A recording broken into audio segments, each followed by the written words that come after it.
Hello, I'm Isaac Hayes III, founder and CEO of Fanbase, and I'm here with a very important message. We are at a turning point in the Black community where we must have equity in the apps we use that scale to billions of dollars.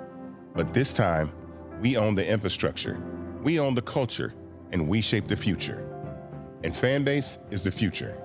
Fanbase combines the free functionality of Instagram, TikTok, and YouTube into an all-in-one platform built for the evolution of social media and monetization. With over 1.4 million users, that's real proof that we are shifting the conversation of tech ownership and equity for creators. So right now, I want you to go to startengine.com/fanbase and invest today. The minimum to invest is $399. That gets you 60 shares of stock in Fanbase at $665 a share. This marks a turning point in Black ownership of social media. If we don't take this opportunity to own social media right now, we will always be customers to our own creations. And that can't go on. So once again, go to startengine.com/fanbase and invest today. We must own the platforms where our voices live, our stories matter, and where our culture drives the world. Thank you. Folks, Black Star Network is here. I'm real revolutionary right now. Support this man, Black Media. He makes sure that our stories are told. Thank you for being the voice of Black America, Roland. Stay Black. I love y'all. All momentum we have now, we have to keep this going. The video looks phenomenal. See, there's a difference between Black Star Network and Black-owned media and something like CNN. You can't be Black-owned media and be scared. It's time to be smart. Bring your eyeballs home. You dig?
Wait, hold on.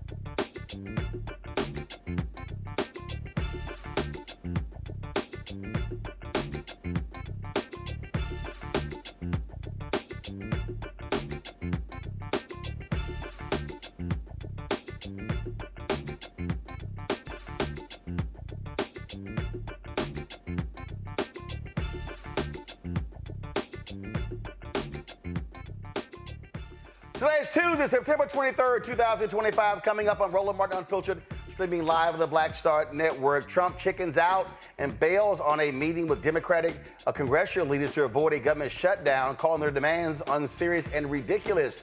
Maryland loses more federal jobs due to Donald Trump's federal cuts and lost 2,500 jobs.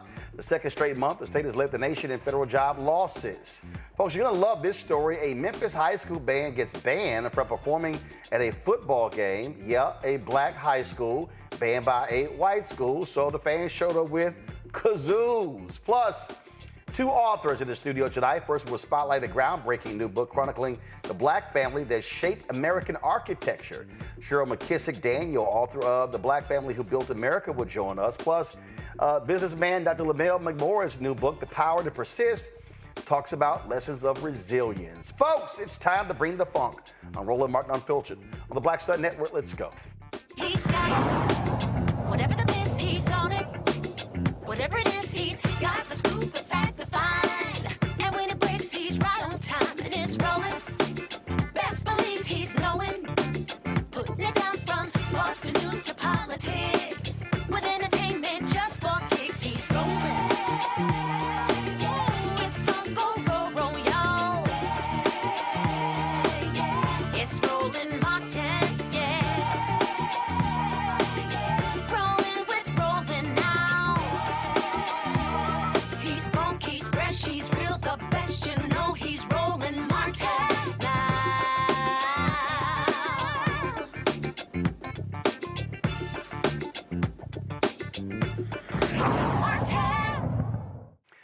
Democrats are blasting the twice impeached criminally convicted felon-in-chief Donald Trump for abruptly canceling this week's White House meeting with Democratic leaders Chuck Schumer and Hakeem Jeffries. The talks were supposed to hammer out a deal to prevent a government shutdown, but Trump dismissed Democrats' push for more health care funding as unserious and ridiculous and not worth the time. Jeffries fired back, calling Trump's statement unhinged and accusing him of shirking his responsibilities at a critical moment. The statement that Donald Trump issued today was unhinged, and it related to issues that have nothing to do with the spending bill that is before the Congress and the need to try to avoid a government shutdown. Nothing to do with transgender issues or any of the other wild things from the standpoint of what actually is under discussion in the context of this meeting. Leader Schumer and I sent a letter that we publicly released on Saturday that made clear what the stakes are for the American people. And it related to the Republican health care crisis, the attack on Medicaid, the attack on Medicare, the attack on the Affordable Care Act, the attack on our hospitals, nursing homes, and community-based health clinics, and the attack on medical research. Now, the deadline to avoid the shutdown is September 30th. And so we see all of this back and forth, back and forth, back and forth, back and forth, back and forth, back and forth. All right, let's get into it with our panel. Dr. Mustafa Santiago Ali, former senior advisor for environmental justice at the EPA, he joins us. Also, we of course have Michael Brown, of course, former chair of DNC Finance Committee, as well as DC Councilman, and we got Joe Richardson, civil rights attorney out of LA. All right, Michael, this is real simple. If I'm Schumer and Jeffries, all right, since your punk ass don't want to meet, y'all pass this bill. We ain't lifting a damn finger. That's what you do. It's absolutely what they should do. Frankly, they should have done that in March as well. We know what Senator Schumer, what route he chose to take. But absolutely, I mean, you have no choice. They being Republicans, control the House, the Senate, 1600 Pennsylvania Avenue, which is obviously the White House. So this is their shutdown if it happens. This is their crisis. They refuse to help people in need relative to health care. And frankly, from my standpoint, we, being Democrats, should have added aid to farmers, not just black farmers, but all farmers that are in dire straits because of these tariffs. So that should have been obviously the health care to save millions of people to keep their health care, but also some aid for farmers. But I know that's not in there now, but absolutely, if they don't meet the demands of Democrats, whatever happens, and it'll be their fault. Nah, damn that, Mustafa. I ain't giving the farmers shit, okay? You know why? Because Trump screwed them 4 years ago, and $25 billion in taxpayer funding went to them same damn farmers. And you know what them farmers did? They voted for Trump. So I'm gonna let their ass enjoy all his pain, and I'm gonna sit here and say, no, farmers ain't getting no bailout if regular, ordinary folk don't get a bailout. Damn that. Well, that's facts right there. That should actually be on a T-shirt because folks really need to take that to heart. Trump can't afford a government shutdown. If we want to talk about it from an economic standpoint, we have an economy that he pushed and pushed to get that interest rate cut because they understood the cliff that was coming and how the economy was trying to get traction. So I remember the 2018-2019 shutdown. We lost about $11 billion, our country did, when that shutdown happens. When he does these different types of things, thinking that he's actually hurting, federal workers and others, he's actually just inflicting more damage onto the economy. So he needs to be really mindful about how he moves. The other thing that goes on when you have these government shutdowns is that it impacts tourism. Now, tourism is already down significantly in our country, and he is going to end up shutting down national parks and a number of other places that people visit. He's also going to impact contractors, because when you impact federal workers, you are also impacting what happens in the federal contracting space, both the general contractors and the subcontractors. So what he is really doing is creating an additional tax on the American people. Folks should be speaking out, and they should be making sure that he understands what's going on. So the Democrats actually have a card to play here by allowing them to have to carry this load themselves. So we'll see how it all plays out. Joe, I ain't lifting a finger. My deal is, since y'all want to sit here and screw us and don't do, hey, don't, my name Bennett ain't in it. It's all on y'all. Yeah, and they've got three branches, so let them do it. To the point that's been made, hell, they probably should have did this 6 months ago, to tell you the truth. Finally, Democrats stand up, fight for something. Make them do it. If they don't want a deal, then let them make magic and do it themselves. And I think that even on a Democrat's worst day, I would like to think that they don't get the blame for this thing if it has to shut down. Somebody's got to stand up for those that are the least of us. There are some things that have gotten taken in these bills, and so much so, there have been legislation that's been passed, and the things that were allotted under past bills have been pulled, okay? And so basically, really, I think that the Democrats are in the driver's seat in that they can say, listen, you guys have all chambers of Congress. You guys do what you need to do to get this thing passed. If you're not dealing with us at all, then you deal with it. And they be the ones that are seen as taking a stand for those that are the least of us. And then just go from there.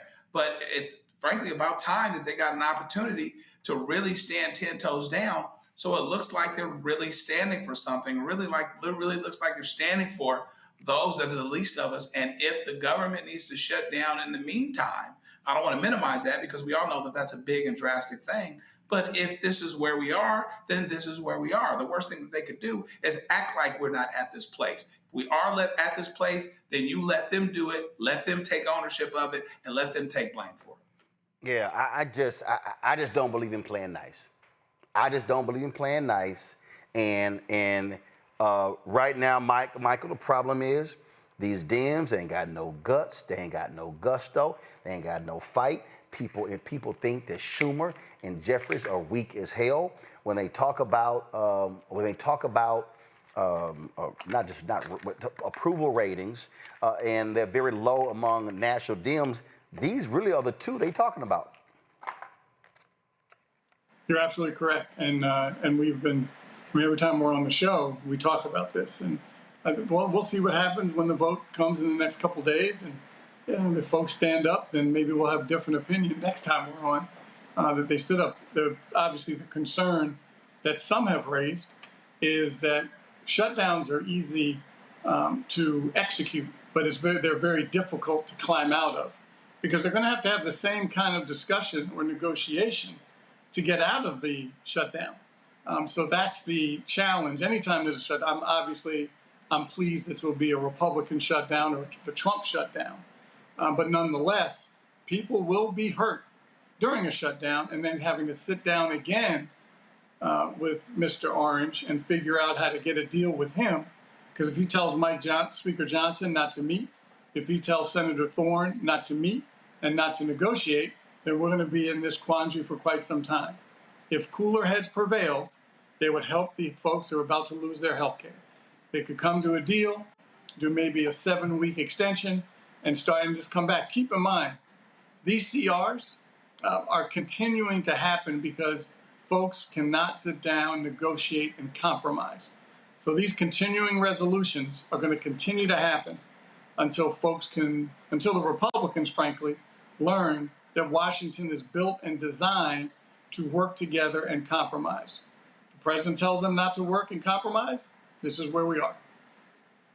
Well, I just, when you're dealing with evil people, Mustafa, at some point, you got to have some fight in you to say, all right, you don't want to meet? Fine. We're not going to meet. Tell your caucus, no, nobody moves. Nobody does nothing. Nothing. Yeah, I mean, Trump is flexing, right? He figures that he can continue to do what he's always done, which is bully folks. I mean, he loses nothing by sitting down and having a conversation with those two members about health care. He can still continue to do whatever he wants to do, but it just shows that he has no real political acumen. He has no idea about how to actually, move the needle on very serious issues that are happening. So folks should just knuckle up. If he doesn't want to do it, let him go ahead and carry the weight. The American folks will remember who was responsible for the shutdown, but they're also going to remember about these cumulative impacts of that's going on inside their lives. So whether it is, the price of food or it's health care or, the environmental issues that are going on, all these things land on Trump's doorstep. And he continues to pile them up. So let him carry the weight for this as well, because he has no idea how to actually help the American people. And that is based upon the actions that he has done, the pieces of legislation that have been of little benefit to the most vulnerable people and even middle-class folks across our country. Final comment, Joe. Yeah, I mean, ditto. Let them do it. Democrats need to work on their messaging anyway, okay? A lot of times we're on the right side of an issue, but the messaging is so poor. We're not going to get around the corner and get over the hump and across the finish line if our messaging isn't what it needs to be. Tighten up this messaging so people understand what's going on and people see it the way that it needs to be seen. And it's the way that aligns to truth. It shouldn't be so hard to make the messaging what it needs to be. Work on the messaging, sit tight, and let what comes. Absolutely. All right, y'all, going to a break. We'll be right back. Roland Martin Unfiltered on the Black Star Network. This week on A Balanced Life with Dr. Jackie, we're talking all things entrepreneurship. Whether you want to jump right in, take a leap of faith, or you've just been thinking about it for a while, we're having a one-on-one candid conversation with Dr. Tierney, our level up coach and YouTuber of the amazing Hey Sugar. So let's talk about entrepreneurship. Before you jump out here, know that it is some work that goes into it. And not necessarily the work in the business itself, but some inner work. That's this week on A Balanced Life with Dr. Jackie on Black Star Network.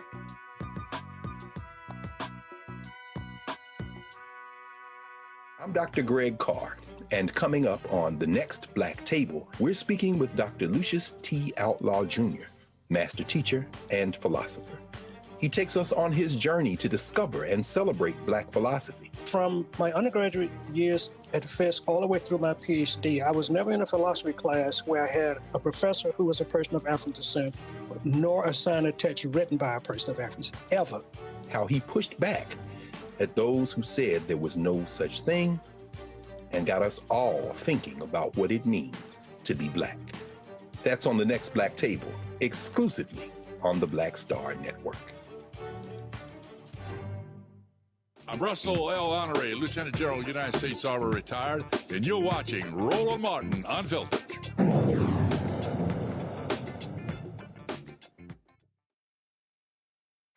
Well, folks, Maryland has lost another 2,500 federal jobs, the second consecutive month they've led the nation in federal job losses. The state's economy is closely linked to the federal workforce. Obviously, when they say the DMV, it's D.C., Maryland, and Virginia.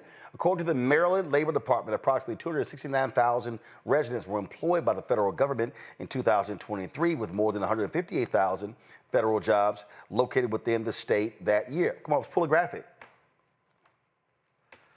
The August numbers bring total federal job losses in Maryland to 15,100 since January, when Donald Trump took office and began his push to shrink the federal workforce. Still, since the start of the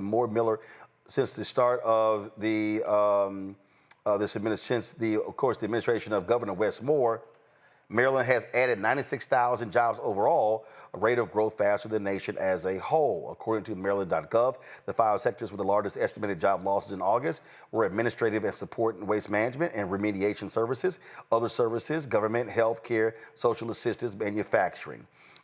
Listen, we saw Mustafa, we saw Governor Wes Moore. I mean, he saw this coming and what they were doing, being very aggressive in finding opportunities for those folks in the state of Maryland.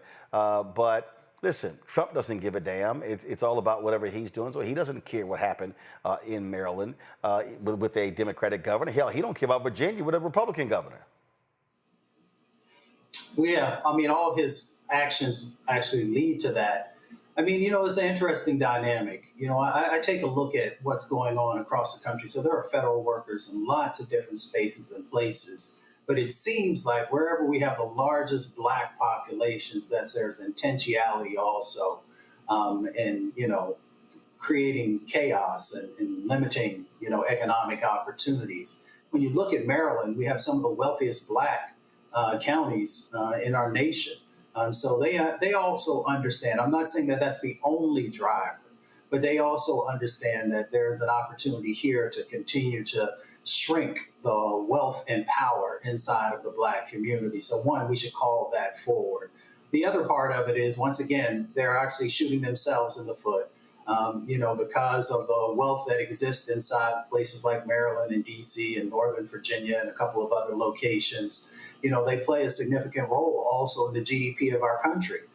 So, you know, when you have these policies that often are not well thought out, or they don't take into consideration the damage that you're not only going to do to the Black community, but how that's going to also reverberate across our country, then, you know, it's not only short-sighted, but it is par for the course for this administration to continue to make these types of mistakes. We might as well get ready for it, Joe. We're going to see more job losses. This economy has been tanking under Donald Trump, and he thinks that the Fed lowering interest rates is going to be the answer. Nah, that ain't going to be it, because this idiot and his tariffs are destroying everything. And you add on top of that what they're doing to the federal workforce, it's crazy. Yeah, and as we know, the federal workforce has been the basis of the achieved middle class for many Black people, including my own family. My mom worked for the federal government for 40 years, Department of Veterans Affairs. I have cousins actually in Maryland right now that work for the government as well. And so between that, listen, you know, a lowered interest rate is not going to help me buy a house or get a car if I don't have a job. Additionally, even companies that would invest in the economy, they're not going to invest in the economy with these tariffs taking things all over the place. They'd rather save that money because they don't need to make a huge investment of time, place, resource, and then have Trump flip because he's mad at somebody. And so between those two problems, the economy potentially contracts. And then as the economy contracts, now, even if you get a good president a few years from now, even if you get someone else with a different volition and a different will, the money will have dried up and disappeared, or that will certainly be the argument. So yeah, that's not going to get any easier. And in addition to everything else, Maryland also has a bright, incredible governor who could be president. He doesn't want to work with him. He doesn't want to work with Wes Moore. He doesn't want to work with anybody who has the potential to upstage him either. So you've got all of these things coming through where he's not particularly concerned about the plight of folks, Maryland's, the Virginias, places like that are DC adjacent, have a lot of government jobs. And so this is going to be a devastating impact, and it's going to be hard to reverse it. And I think it'll get worse before it gets better. Michael? I mean, Governor Moore, certainly no secret that there are many people that think he would be a great candidate for the Democratic nomination. And as Mustafa said, these folks are so calculating relative to who they want to hurt. I know sometimes they overshoot and hurt their own voters. But in this case, it certainly doesn't hurt them to go after a potential candidate in their backyard, in their state, so they can throw these statistics out later for how much job loss there was. Now, you know, Obviously, Governor Moore will respond and say it's not his fault. He added jobs, and then they wanted to shrink the government unjustly, and that impacted, obviously, Prince George's County, Baltimore County, and other counties around the state of Maryland. But nonetheless, these folks are cruel, don't care. All they care about is culture, white supremacy, and making sure they hurt black folks. So it's politics and culture is really all they care about. They don't care about policy. If they cared about policy, they would work with experts, work with the Congress, and try to figure out the best way to move forward. That's not how they're operating. So I wouldn't put it past them, if this wasn't by design, to go after the particular state of Maryland, which is obviously some of the counties are bedroom counties to the District of Columbia, as well as Northern Virginia, which is also mostly Democratic. I know we say Virginia and people think red. Obviously, we know Virginia is not a red state, it's more of a purple state. But nonetheless, that surrounding county in Arlington and Alexandria and Loudoun, you have a lot of diverse counties in Virginia. So nonetheless, they may put it by design. Absolutely. All right, quick break, we come back. Y'all, I saw this thing on Instagram that just tripped me out. And if y'all want a good laugh out of all these farmers, remember Donald Trump said, oh yeah, our people, the blacks, they're gonna take these jobs. I tried to tell y'all what was gonna happen, but wait till we show y'all what these folks actually said. It's gonna trip y'all out. Folks, don't forget to support the work that we do right here on Roland Martin Unfiltered. If you want to join our Bring the Funks fan club, the goal is to get 20,000 of our fans contributing on average $50 each a year. That's $4.19 a month, 13 cents a day. Support us. If you want to use Cash App, use the Stripe QR code. You see it right here in the bottom left-hand corner. You can also use that for credit card applications. Again, that's for Cash App. PayPal is R Martin Unfiltered, Venmo RM Unfiltered, Zelle Roland at RolandSMartin.com, Roland at RolandMartinUnfiltered.com. And if you want to send a check or money order, make it payable to Roland Martin Unfiltered, P.O. Box 57196, Washington, D.C., 2003 7-0196. Back in a moment. In my book, The Power to Persist, I share 8 simple yet powerful habits, a blueprint for transforming obstacles into opportunities and pressure into purpose. Just as they fueled my rise from the south side of Chicago to a national stage. And on the Power to Persist podcast, I bring that blueprint to life.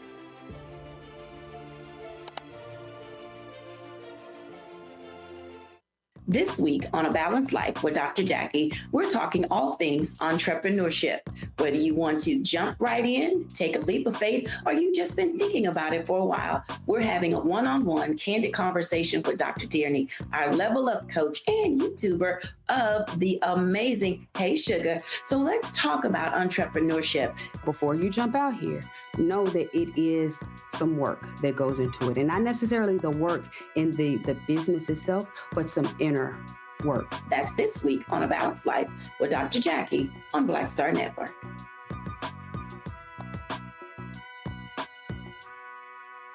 Hi, everybody. I'm Kim Coles. Hey, I'm Donnie Simpson. Yo, it's your man Deion Cole from Blackish, and you watch Roland Martin Unfiltered. Have y'all seen all of these videos, these farmers whining and complaining about losing their workers and they're not being able to pick their crops? Well, we tried to tell the people it's going to happen. So somebody posted this video on Instagram, and it actually was from 2012. You know, the last time Donald Trump acted a fool when it came to these farmers. I got a kick out of the answers because it sounds like exactly what the farmers are complaining about today. Check this out, y'all. They think the work is so hard until they just turn around and they up and quit. On the farm fields of Alabama, the verdict is in. The state's tough immigration law just isn't working out. They're putting Alabamans back to work. In my area, experience that I've had, they ain't too good at what they do. Keith Smith says most immigration workers left after the law took effect. So this potato farmer hired Americans. Problem is, he says, most show up late, work slower, and are ready to head home after lunch. Some even quit after just one day out in the field. There's a Hispanic man that works for us, and I say, you know, he's 52, and he'll make anywhere from $70 to $100 a day. I said, if you can keep up with him and do a good job, you can make that. But they're not physically in shape to do it. And, you know, probably not mentally tough enough to do it, some of them. Over on this tomato farm, the story's not much different. The bending over, and if you're not used to working and kneeling down and bending over and constantly up and down all day long is the grueling part of it. It really is. I mean, other than that, it's not any harder than anything else you see. With a 9.9 unemployment rate, Alabama is almost 1% higher than the national average. Tomato farmers say skilled workers can make anywhere from $200 to $300 a day, but unskilled workers make much less. And farmers say many Americans are not physically fit and simply don't work fast enough. It's just going to take body conditioning, mental conditioning, in order to earn enough money to make it worth a day's work. Politicians who support the law say over time, more unemployed Americans will fill these jobs. They insist it's still too early to consider the law a failure. Nicole Grether, The Associated Press. See, Joe, the reason I want to run that because I don't know where these people are living. I mean, this whole idea, I love the story there. They do hard work. You got to stand up, bend down, start hard, stand up. Then one guy talking about, well, you know, if they work hard, they can make $70 to $100 a day. Folk ain't going to do that. And all of these farmers are now realizing, all of these idiots who voted for Trump, these farmers all over the place, they now are realizing, oh, damn, what the hell were we thinking? Yeah, I mean, that's real talk. I mean, there was a time when we picked them fields out like that. But listen, I'm in Redlands where we've got plenty of citrus farms and you know, oranges to pick or whatever else. And I ain't seen nary a black person out here picking them. Let's keep it real. Some of us don't do that. We are obese as a society. A lot of people don't have the mental fortitude and the physical fortitude to be out here doing some of the things that immigrants do, whether you're talking about being a farm worker, whether you're talking about construction, you know, those types of things. Even Ronald Reagan, who had a whole lot wrong with him, understood that, which is why he did the biggest amnesty program in United States history. The problem is going to be, and it's starting to be, that Donald Trump is choking the people that support him that are on these farms because they can't get the workers. Folks aren't going to show up. It's not going to happen. So it's interesting. You know, we've been here before. We've seen people pass these hardcore laws. Oh, we just want, you know, non-immigrants. No, it's too late. You've already built the country on immigrants. If you really want to be honest, then you have to tear down the whole country and start all over. You know, you want to start in the middle of the story. Immigrants built this country. Black folk built this country. Black folk built the White House. Fill in the blank. You can go on and on and on. Now you want to start in the middle of the story and do something else. Okay, great. Get somebody to work these fields or literally have your fruit and have your product die on the vine. That's where we are. It's pretty poignant. It's pretty symbolic of what's going on. Some things are dying on the vine here, both literally and figuratively. I mean, it is stunning to me. In a moment, we're going to play something, Michael. It's actually it's coming out of England because now you see all these white folks now complaining about Muslim immigrants, and we're seeing it left and right. And I'm just sitting here trying to tell these folks, what's wrong with y'all? Like y'all act like white folks are growing on trees. They're not. Their population is not increasing. So where do you think you're going to get folks in the future?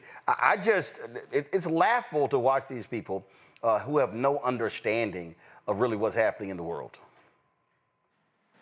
You're right, and I think, Mustafa, you and I spoke about this a couple of weeks ago when we were on previously, is that it'll be interesting to see months from now how much they love their president so much that self-preservation is secondary.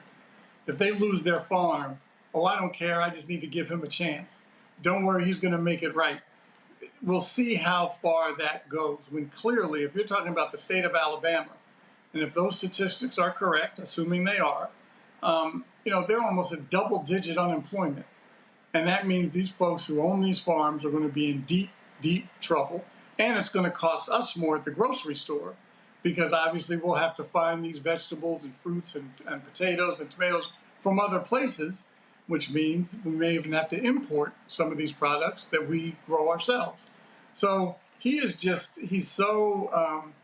his folks and the Stephen Millers of the world are so, as you know, because you've heard me say it several times, their number one priority is white supremacy. The number one priority is making sure that people of color do not continue to have their foothold in this country. And so if we can obviously get some folks out of the country by deporting them, either legally or illegally, that takes a certain portion away. Then if you can drive some of the richest African-American counties in the country and drive folks like that crazy and bankrupt, then maybe you're getting another portion out. If you start to change the rules relative to hiring, then you can push another segment out. And that also, it doesn't just mean people of color. It means women too. And that's where some of these natural ally bases need to come together to stop this guy or stop his agenda, which is why the midterm elections next year are so important. Yeah, I mean, the thing here, Mustafa, and we're seeing this, and I'm linking this because we need to understand what's going on. We talk about white nationalism, white supremacy, all these things are all together. And in a moment, I'm going to show you what happened in England. And then you've got Congressman Chip Roy, who's acting a fool, losing his mind, complaining about the immigrants of Muslims in England. And so all these things are connected. What is happening is white people worldwide are like, oh my God, we are really and truly becoming the minority. When you had a lot of the speakers at Charlie Kirk Memorial talking about, Western civilization and how this is being brought back, what they're really saying is whiteness is coming back. Okay, well, if that's what they want to believe, but that's not what the statistics tell us, we should be very clear about this moment. Not only the racism that you see inside of America, which of course has been here since the beginning, but they're also making sure that they are stoking fears across Europe. So this is a very intentional set of actions. People know what they are doing. It is well funded, and they have an ultimate goal. But unfortunately, that ultimate goal will actually mean their own destruction. And what I mean by that, when you look at it from an economic lens, right? So we started off this story talking about, how farmers are now being hurt. Well, I mean, hate and racism has a cost, right? So they often think about the cost for folks of color, but it also has a cost to these individuals who are supporting it through their vote. Because, there's a conservative number out there that there are 3 or 4 million farm workers who are out there, not farmers, but the farm workers, the individuals who are actually out there in the fields doing the work, that incredibly difficult work, sometimes in 100-degree temperatures, being exposed to pesticides, all these other types of things. So there's an impact, of course, to those individuals, but you can't get other people because Americans are not going to stand in a field, and I've been there because I work with farm workers. They're not going to allow pesticides to drift across, and they have to breathe those in, or they're not going to work in fields for 10 hours and get $7 an hour and not have enough water to drink or enough food to eat, all these different types of dynamics that go on. So when you see folks stoking these fears, they're not thinking this through because you don't have the individuals, not through birth or through their interest and actually working for minimal amounts of wage to do this incredibly difficult work. But they fool folks. Wealthy people will fool everyday working class folks into hating individuals who are doing the work that no one else wants to do. And that's the dynamic that's currently going on. And that's why we have to continue to put a spotlight on, one, how difficult this work is and how hate ends up coming back around. It's like a cancer, and it ends up eating up the host who thought that they were going to utilize it to actually, cause pain or to erase other individuals. It ends up erasing everyone. And that's what we have here in this moment. So people need to wake up. You need to wake up, not only with your vote and make sure you're actually voting for somebody who cares about you and others through humanity, but also is not going to end up devastating you financially because of the hate that they put forward. So we'll see if people wake up. I'm still an optimist. I still hope so. But actions over the last couple of years have left me wondering if my optimism is not well placed. Hell no, you're not waking up. Look, I keep telling y'all what you're seeing here is whiteness left and right. So check out this. This is a white woman in England who is losing her mind because of Muslims being in the country. We're in England. It's a Christian country. I don't want to hear anything about the Quran. All Christians, yeah. And those angels apportioning each one.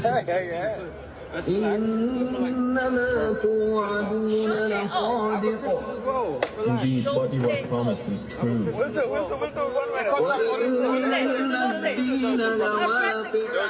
And indeed.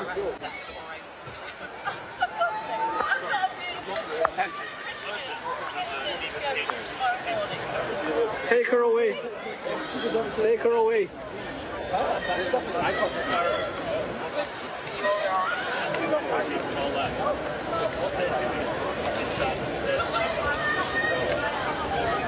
Bruh.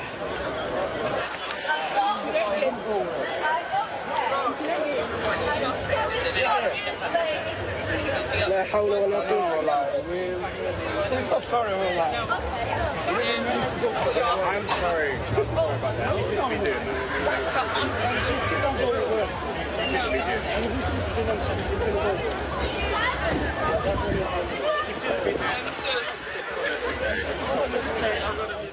Well, what a bummer. I ain't got no problem seeing her get arrested. All these people on social media with no First Amendment, no. First of all, that's in England.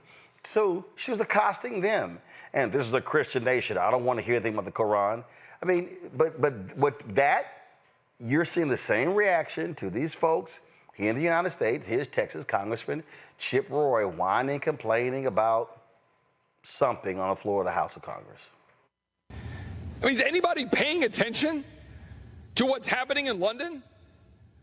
I'm going to say it here on the floor of the House and get the scorn of people when I say you've got a massive Muslim takeover of the United Kingdom going on right before our eyes. They would say, Chip, well, what is wrong with that? Well, I've got some pretty strong concerns about Sharia law and whether that'll be forced upon the American people. In this case, the people of the United Kingdom. I've got pretty strong concerns about people who want to see Israel's destruction, who were happy about October 7th, who were elected in the United Kingdom. Some might say that we've seen that here in the United States. What are we going to do about that? We have 51.5 million people who are foreign born in the United States. They have about 20 to 25 million kids. That puts that well over 20-some% of our population. It's the highest such number in the history of our country. People say, well, isn't that great? Is it? Are we teaching people about Western civilization? Are we teaching people about the Constitution, the Bill of Rights, the rule of law? Are we teaching them Western values? Are we teaching them God exists? Are we teaching them the importance of freedom? Or are we teaching an entire generation or two or three to run around complaining about what's wrong and why the entire world is against them because of their skin color, their sex, their supposed gender identity, whatever the hell category we create to make people have an excuse for not just stepping up and achieving the American dream? Oh, Joe, he's so concerned about Sharia law, which is not a thing here. But they have no problem forcing their white Christian nationalist views on other Americans. You want freedom, but you're okay with your guy smashing the Constitution, throwing it away, getting rid of due process, undermining the Constitution at every turn, less freedom, less say, more government control when you used to be anti-government. You know, it's crazy, all this talking out of both sides of your mouth. And it's interesting that you're worried about Britain, worried about London, England. I mean, that didn't have anything to do with us. Not a thing. I'm still waiting on what the connection is there. Meanwhile, back at the ranch, you act like you're worried about freedom going away when your guy's taking freedom. But of course, you're fine with it as long as it contributes to your narrative. You talk about God, but you only talk about it your way. He's from Texas, so he's probably real excited. Everybody's going to start living right because they got the 10 commandments on the door. But if they really understood what was what, they could put the 2 commandments on the door from the New Testament and have it happen faster. But in the event, we can go on and on. But the fact of the matter is, there's this irony here, because even if you disagree with Republicans back in the day, and when they talked about freedom, though, they weren't talking about states' rights. They were talking about the government staying out of the way. The government is more involved. The government is more all-encompassing and will continue to become so under Donald Trump. And on top of everything else, it's being used to exact revenge. It's being used to force agendas. And it is a steamroll that is okay with undermining the Constitution, throwing as much stuff as possible up against the wall. And even 20 to 30% of it lands and not the rest. The impact will still be devastating, because it's so much easier to take a hammer to something and to destroy it than it is to build it back up. It's just hypocrisy all the way around. Yeah, it's just to watch this, and I'm telling you, I've been saying this repeatedly, Mustafa, people need to be prepared for this. This was the basis of my book, White Fear, how the browning of America is making white folks lose their minds. This is a part of this. These people are going to grow more fanatical. As the numbers increase, as their numbers decrease, it's going to get worse.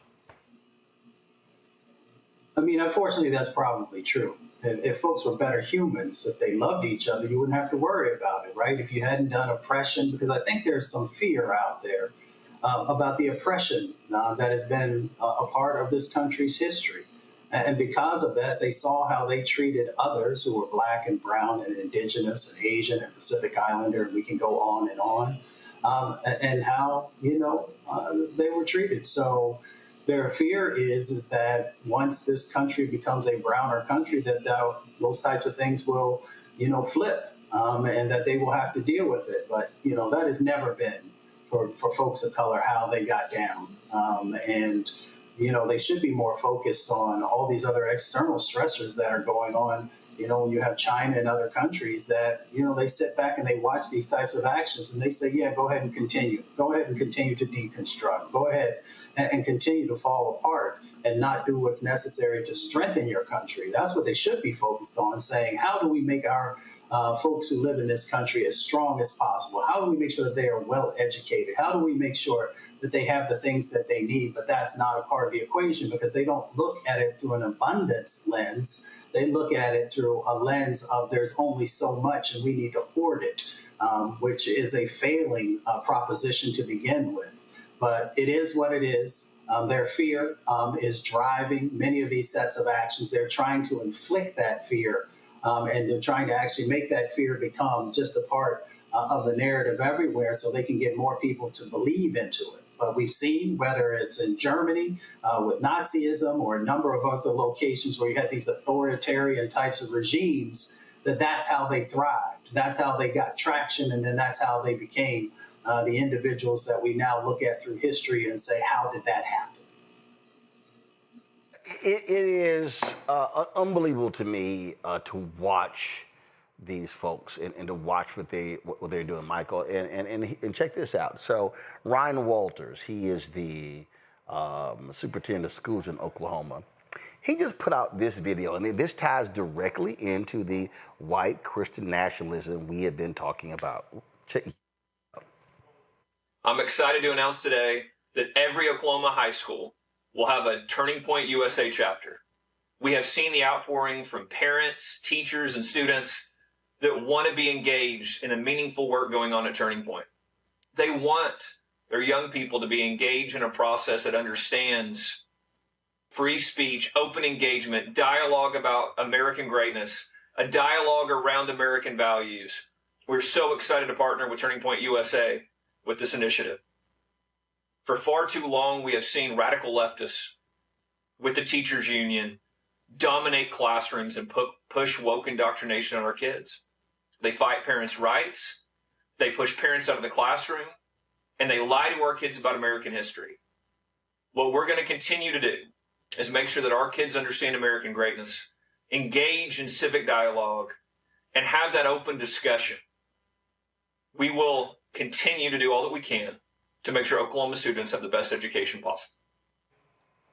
So, Michael, they're going to mandate a Turning Point USA chapter every high school. That includes those black high schools. You have a legislator in Oklahoma who also put forth a bill to require every state university in Oklahoma erect a Charlie Kirk Memorial Plaza. I imagine you'll see that possibly in other red states around the country, in particular, obviously ones that are particularly dominated by Republican elected officials. I certainly think that's possible. We might as well get used to seeing that come around.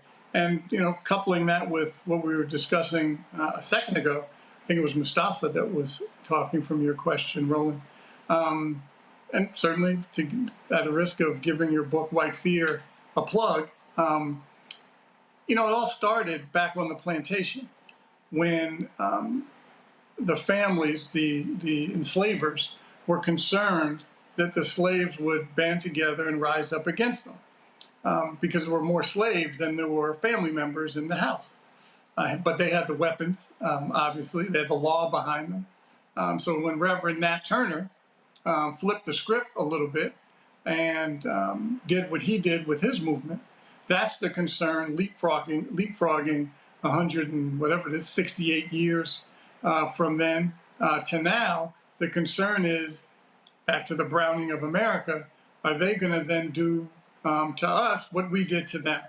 And that's a legitimate fear. We don't see it that way relative to retribution. I know some people do, but most here. Yes, because the reality is we are far more forgiving than they are. It's not.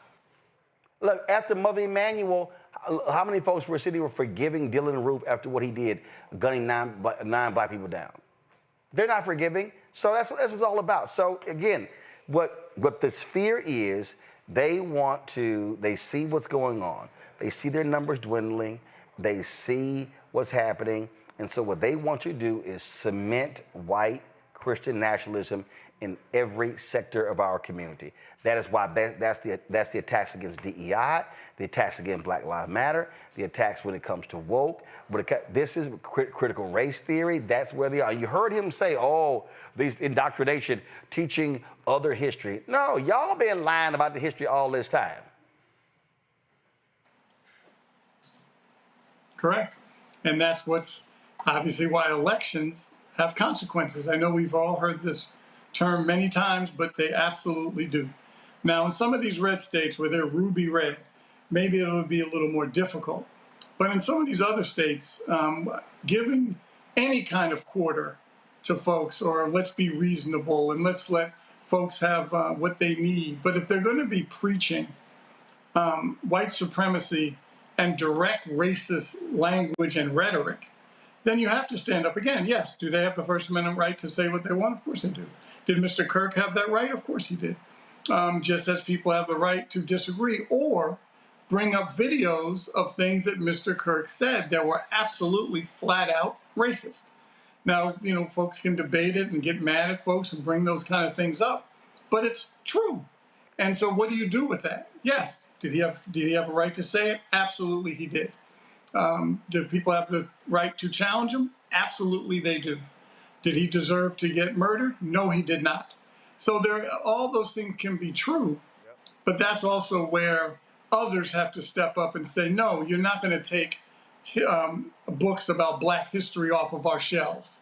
No, we're not going to take books off our shelves that may offend you. Then you know what? Don't read it. Don't take it off the shelf. Other people may.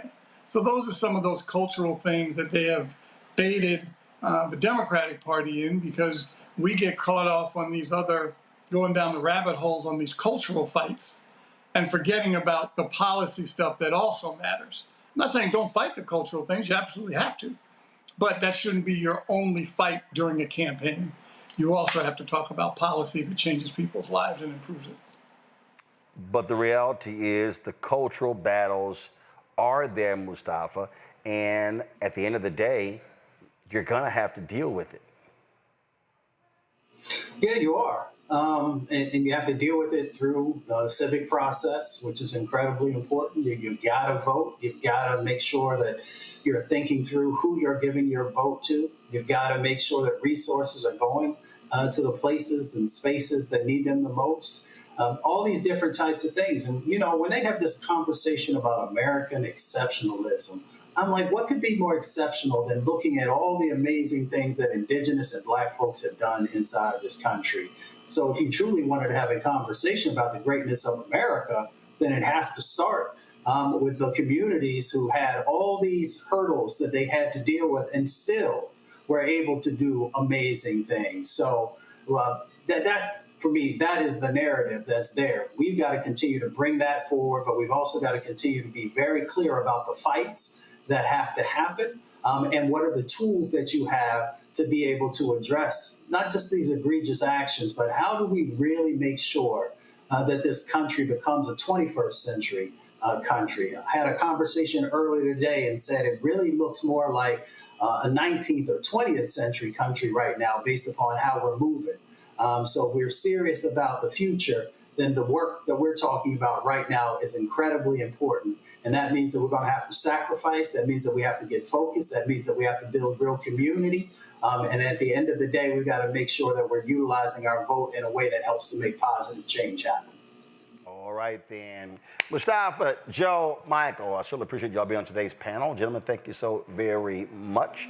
Folks, when we come back, we're going to talk with a book author regarding the role that her family played in the building of America, the architecture of America. We'll talk about the Black family who built America next, right here, Roland Martin Unfiltered on the Black Star Network. In the next hour, we'll also talk with another book author when it comes to how do you overcome resilience coming up from a very, very difficult neighborhood, South Chicago, to becoming a highly successful businessman. All that, second hour of Roland Martin Unfiltered on the Black Star Network. Support the work that we do. Join our Bring the Funk fan club. If you want to support that work, please do so by using, if you want to contribute via Cash App, use the Stripe QR code. You see it right here, bottom left-hand corner. If you want to use credit card applications for that as well, you can do so. Also, of course, PayPal is R Martin Unfiltered, Venmo, RM Unfiltered, Zelle, Roland at RolandSMartin.com, Roland at RolandMartinUnfiltered.com, and of course, checks and money order.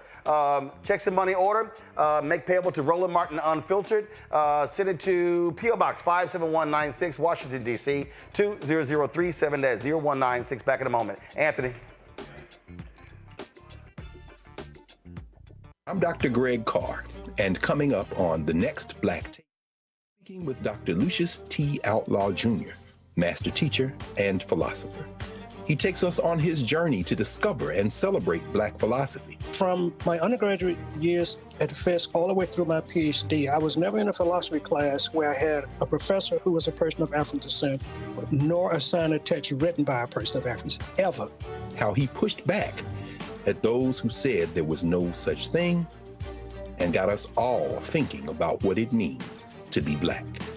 That's on the next Black Table, exclusively on the Black Star Network. This week on A Balanced Life with Dr. Jackie, we're talking all things entrepreneurship. Whether you want to jump right in, take a leap of faith, or you've just been thinking about it for a while, we're having a one-on-one candid conversation with Dr. Tierney, our level up coach and YouTuber of the amazing Hey Sugar. So let's talk about entrepreneurship. Before you jump out here, know that it is some work that goes into it. And not necessarily the work in the business itself, but some inner work. That's this week on A Balanced Life with Dr. Jackie on Black Star Network.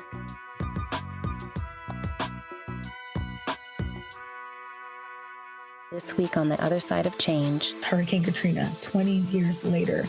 Cannot believe that it's been more than 20 years since we saw Black people and Black communities across New Orleans and the South being failed by our government. But it's a harrowing lesson. We're going to unpack how race and class intersect in ways and how we need to talk about this government doing more for our communities. Again, you're watching The Other Side of Change only on the Black Star Network. On the next Get Wealthy with me, Deborah Owens, America's Wealth Coach, we talk about the principles of mindset, strategy, and execution. This week, we're adding a fourth, faith. You're going to hear from a mother and daughter duo who are helping thousands of Black women build wealth, all through their faith. You are more than you can ever imagine. Not just obtaining things to show that, but seeing yourself. Making your faith work for you. That's right here on Get Wealthy, only on Black Star Network.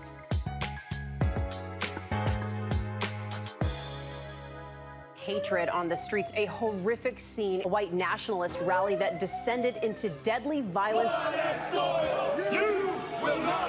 White people are losing their damn minds. As an angry pro-Trump mob storms the U.S. Capitol, we've seen shutdown. We're about to see the rise of what I call white minority resistance. We have seen white folks in this country who simply cannot tolerate Black folks voting. I think what we're seeing is the inevitable result of violent denial. This is part of American history. Every time that people of color have made progress, whether real or symbolic, there has been what Carol Anderson at Emory University calls white rage as a backlash. This is the rise of the Proud Boys and the Boogaloo Boys. America, there's going to be more of this. Here's all the Proud Boys, guys. This country is getting increasingly racist in its behaviors and its attitudes because of the fear of white people. The fear that they're taking our jobs, they're taking our resources, they're taking our women. This is white fear.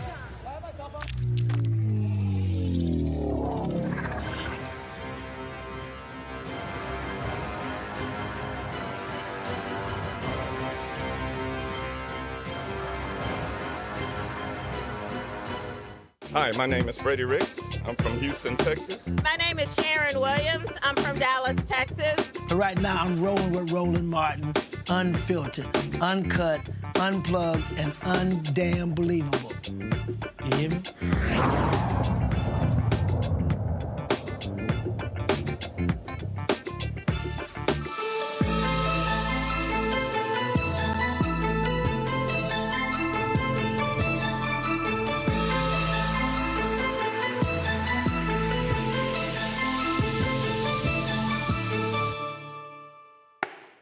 Folks, we talk a lot of books on the show. We talk all the time about, of course, the history of this country, who built this country, how we even got here. And all too often, stories are not being told properly. We talk all the time about his story compared to actual history. And so my next guest is the author of a book that really is important, that tells a story that many people are not aware of. It is called The Black Family Who Built America, The McKissacks, 2 Centuries of Daring Pioneers. The book is by Cheryl McKissack Daniel, along with Nick Childs. Glad to have you in the studio. How you doing? I'm great. How are you? Oh, good. So first and foremost, so when we say the Black family who built America, how so? Because there's a difference between, as that History Channel series, The Men Who Built America, and it's about, the Carnegies and Vanderbilt and Rockefeller and those folks as well. But y'all are talking about literally building America. Yes. Well, the story is about the McKissack family, but it also represents Black people in general who took hand in building this nation for many, many years. People walk into structures every single day, whether it's, the stadium, the African American Museum, whatever, and they never say, well, who built this? Well, a lot of times, it could be a Black person, kind of like the hidden figures of construction. And so our book talks about our family who's been building in this country for 230 years. But there were also other Black people who were building. Well, when we talk about building, Royal Rogers, she is the wife of Jonathan Rogers. He was our founding CEO at TV1, and she did a documentary on Paul Williams. And of course, many of these Hollywood homes and also other buildings as well. And it took a very long time for that documentary to actually be told.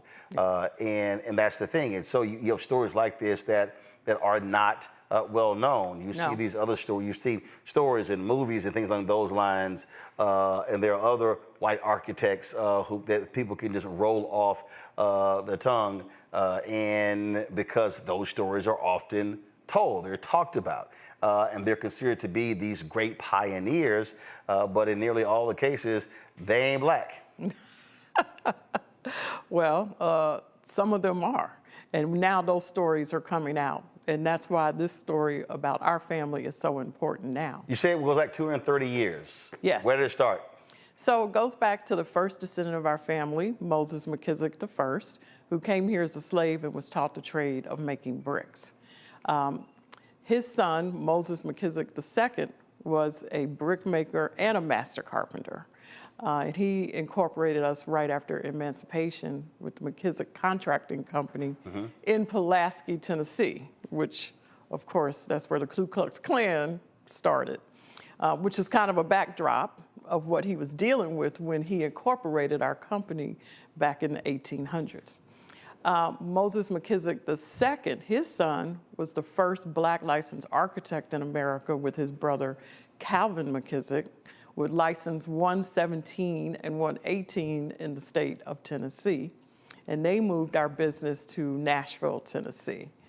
And then my father took over as the fourth generation of McKissack. And then my mother stepped in when my father became ill. And then I took the company over from her. And so I am fifth generation in this business. And what you laid out there as you were talking, I thought about so many black-owned businesses that did not go from first to fifth, where many of them end after one generation. Yeah. And if they did survive one generation, they definitely didn't survive a second generation. And so what was it that allowed this to continue? You make a great point there, because there are some statistics that aren't in our favor. So we've overcome a whole lot. I mean, 40% of businesses make it to the second generation, 18% to the third, and 3% to the fourth. And here we sit as the fifth generation. And Nick and I, in this book, we make a case as to how the McKissacks were able to persevere through all that was happening. I mean, they went through slavery, Jim Crow, you know, a racist Deep South. And so some of the history that surprised me in here, in our book, was around how slaves were treated different in each state. And the McKissacks were in North Carolina, where the slaves, there were fewer slaves slave masters probably had less slaves than, 500, 300 slaves, and a white family of 5. Moses McKissack was in a situation where there were 10 to 12 slaves. And so they were more like extended help, extended family, and they were treated differently. And then, so was it necessarily like others where they had hundreds where it was a business? That was the agriculture business. Exactly. Okay. They were artisans, so, they were builders, and the slave master was a builder. So they were helping hands to build whatever the master wanted to build. So they were taught how to build back then. And so what they brought to the table, the value they brought to the table, was important at that time. I mean, people were beginning to build new homes. They were leaving the log cabin type homes and going to more of the stone structures. And so, and the country economically was beginning to do better. And so you had wealthier people who wanted to build stately homes, which the McKissacks built. In Spring Hill, Tennessee, you can see the McKissack home, the Cheers home, the Maxwell House home, which is the Maxwell House coffee. And, you can go a strip of a street of these beautiful homes that they were building at that time. So their craft was something that was needed. But the continuation, I think, is important, because what often happens is that next generation has other pursuits. True. I don't want to do that. I mean, there's so many kids who want to run away from the family business. Yes. And so what was it? Was it literally, no, this is what you're going to do? And because, I mean, other families have done that. Well, no, you are going to study this. You are going to work this. You are going to continue this. Or was it a matter of just as each generation, that was just what the decision was? Yeah, I think there are several factors in that, and one is what are the other options, right? So Moses McKissack the first, passing the trade down to Moses McKissack the second, which he was able to expand upon. So with each generation, there was more education. They enhanced their trade. So then Moses McKissack the third, he became an architect. By the time I came along, my father was, you can go to school you want to, but I'm only paying for Howard University, and you're going to get an engineering degree. Okay, so he established the school and the major. Established it all because, well, look, we only had 3 stations. We didn't have the internet. We didn't have a lot of choices. I remember at the time I was at a... Now, is that what you wanted to do? Not necessarily, because we were... What did you actually want to do? We were at a private white school, and everybody was going to Ivy League schools. Even our black friends were going to Harvard, Brown. That's what we wanted to do. We wanted to go to Columbia. We wanted to do those things, but So you wanted to go to the Ivy League, but what did you want to study? We probably still wanted to, at least I wanted to study architecture or engineering or business. Got it. Because I grew up working in the business. Right. I mean, at early ages, I was in the office on Saturdays, walking construction sites. We were trained that way at an early age. But I didn't necessarily want to go to Howard. But once I got to Howard, it was the best thing that ever happened to me. And, I'm But then again, you couldn't, if you went somewhere else, you had to pay for it. I'd have to pay for it. He wasn't playing about that. Tom Jones did the same thing. Tom Jones told us, he's like, y'all can go anywhere, but it has to be an HBCU or I ain't paying for it. Exactly. And so now today, my 2 children, one went to George Washington and the other one went to Pratt. I took them to Howard's campus, tried to talk them into it. It wasn't happening. But you didn't make no demand. I know. See, that's where you messed up. See, your dad figured it out. Your dad figured it out. You can't like not make a demand. You gotta say, I ain't supporting nothing. You ain't getting no money. You're gonna be 100% on your own. You figure it out. See? I wish I could put the toothpaste back into the... See, that's the problem. See, the problem is the next generation, y'all go soft. See, that's the problem. See, y'all ain't hardcore. No, we're not. All right, well, are they at least studying architecture, engineering? Or No, they didn't. But they're in the business. And, I remember I rebelled against the business. Once I graduated from Howard, I didn't want to work for the family business. So why? I moved to New York. I didn't want to go to Nashville. And, I wanted to go into a corporation that was much bigger. There was this allure. See, no. But that has to be explained because that literally is what happens all the time. I don't care what the business is. I don't care if it's a catering business, if a grocery store business or whatever. That next generation, in many ways, we're looking down on it, thinking that that's not big enough. It's not glitzy. What my friends are gonna say. They're doing these things. Your peers look down on it too. I mean, I write about that in my book.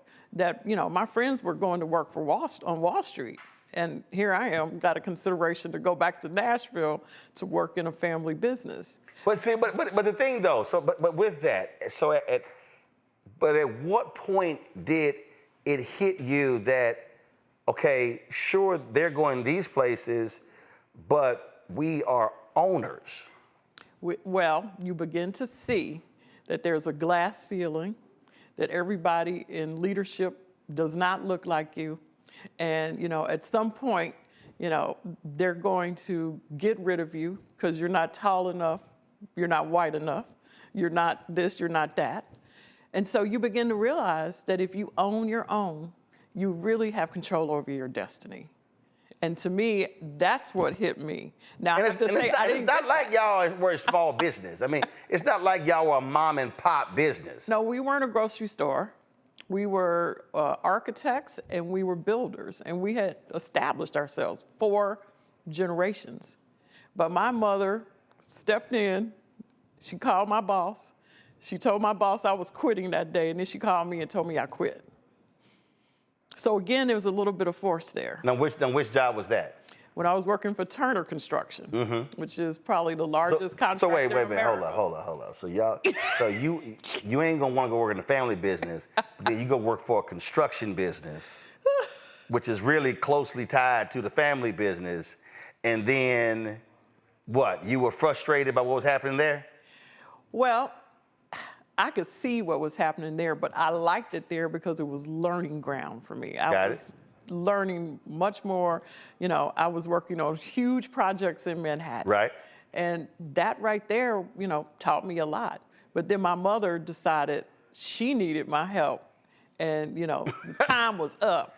So wait a It minute. was time for me to go back to Nashville. Mama called the boss? Yes. Did you know Mama was calling the boss? No. I did not know. And then she called me and said, So wait a quit minute. today. Your mama calls the boss, says, hey, she leaving. That's right. Then she calls you, say, hey, by the way, I told your boss you leaving, so you ain't got no choice but to come. That's it. And then I said, oh my God, Mom, I'm scared of him. And she said, oh, he's a nice man. We had a great conversation. No, you should have been scared of her for calling your boss and you didn't know, saying she leaving a job that you had no plans on leaving. No plans. And that next week, I start commuting to Nashville. But do you believe that whether it was the Ivy League schools or the glitzy jobs, do you believe some of that was white validation? And I'm asking for a reason because I've talked to, I've interviewed so many different people and I've seen so many different stories. And what has been consistent is that even with our businesses, when I go back to the whole looking down on it, you have black children who, oh, that's less than, versus that. Whether it's school or whether it's the business. And that thing is real. That thing is real, that what is ours. I was literally did an interview today, and I was telling someone that the power of white supremacy is so deep that the moment we say something is black school, black owned business, many of us automatically go straight to it's second class. Well, I've lived that. I've been running a black business now for over 30 years. So I've lived that. I've had to hire people. I've had to go for projects. You know, I've had to represent. And I get that. I still get that. What do you say to the folk who you do employ, who bring that mentality, who come into the door and you know they are moving and acting in a way that they would never do if that was a white company? So that has happened to us several times, that we have gone out for senior leaders and we've used large search firms to bring them in, and they're white. They come in like they're the great hope. They come in as though they have the best ideas. They want to rearrange and change everything that we're doing, especially our culture. And it has not worked for us. We've rejected those people. And so now at McKissack, because we're in the middle of succession planning, we are appointing a whole new leadership in January. We are now appointing people that have been with us for 18, 20 years, who happen to be black, who understand our culture, who appreciate what they've learned at McKissack, who have seen us grow and were part of that growth over the last 20 years. But yes, of course. Now, and those are white staffers. How did you deal when you had black folks who thought that way? Because see, when I was at TV1, We will often have, I mean, we might be in meetings or whatever, and I had some staffers that, well, you know, we are a black network. And I literally said, if I hear any of y'all say it again, you're fired. You will not work on this show if that's your mentality, because I know exactly what that phrase means. Yeah. And I said, I will fire you if you ever say that again. Yeah, I've seen it more with our black clients. No, I mean, who think the other ice is colder. Yes, I've seen it with black clients, black institutions where they hire white contractors and then bring us in underneath them. Right. You know, now they're concerned that they only have 2% black subcontractors on the job. So they bring us in to fix that. And because the community now is talking about them. Right. But it's late, it's too late. I get that, I see that much more. Now, because I know how I roll. Now, do you bite your tongue or have you pulled some folks' coattails? I do not bite my tongue. I engage my consultants to write letters, and then I don't contribute to their galas and events ever again. Because these are some of the prominent black institutions in New York that I'm just shocked that they would even consider a black firm. Now, have any of those folks hit you as like, sure, what's going on? You're not contributing. And do you then say, let me explain to you why?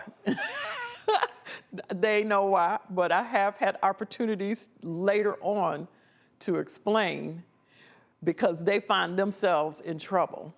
They hired the white firm that had the front as a sub, and now they're on the front page of the New York Times, okay? And I run into them later, and I'm like, you see, that's what you get.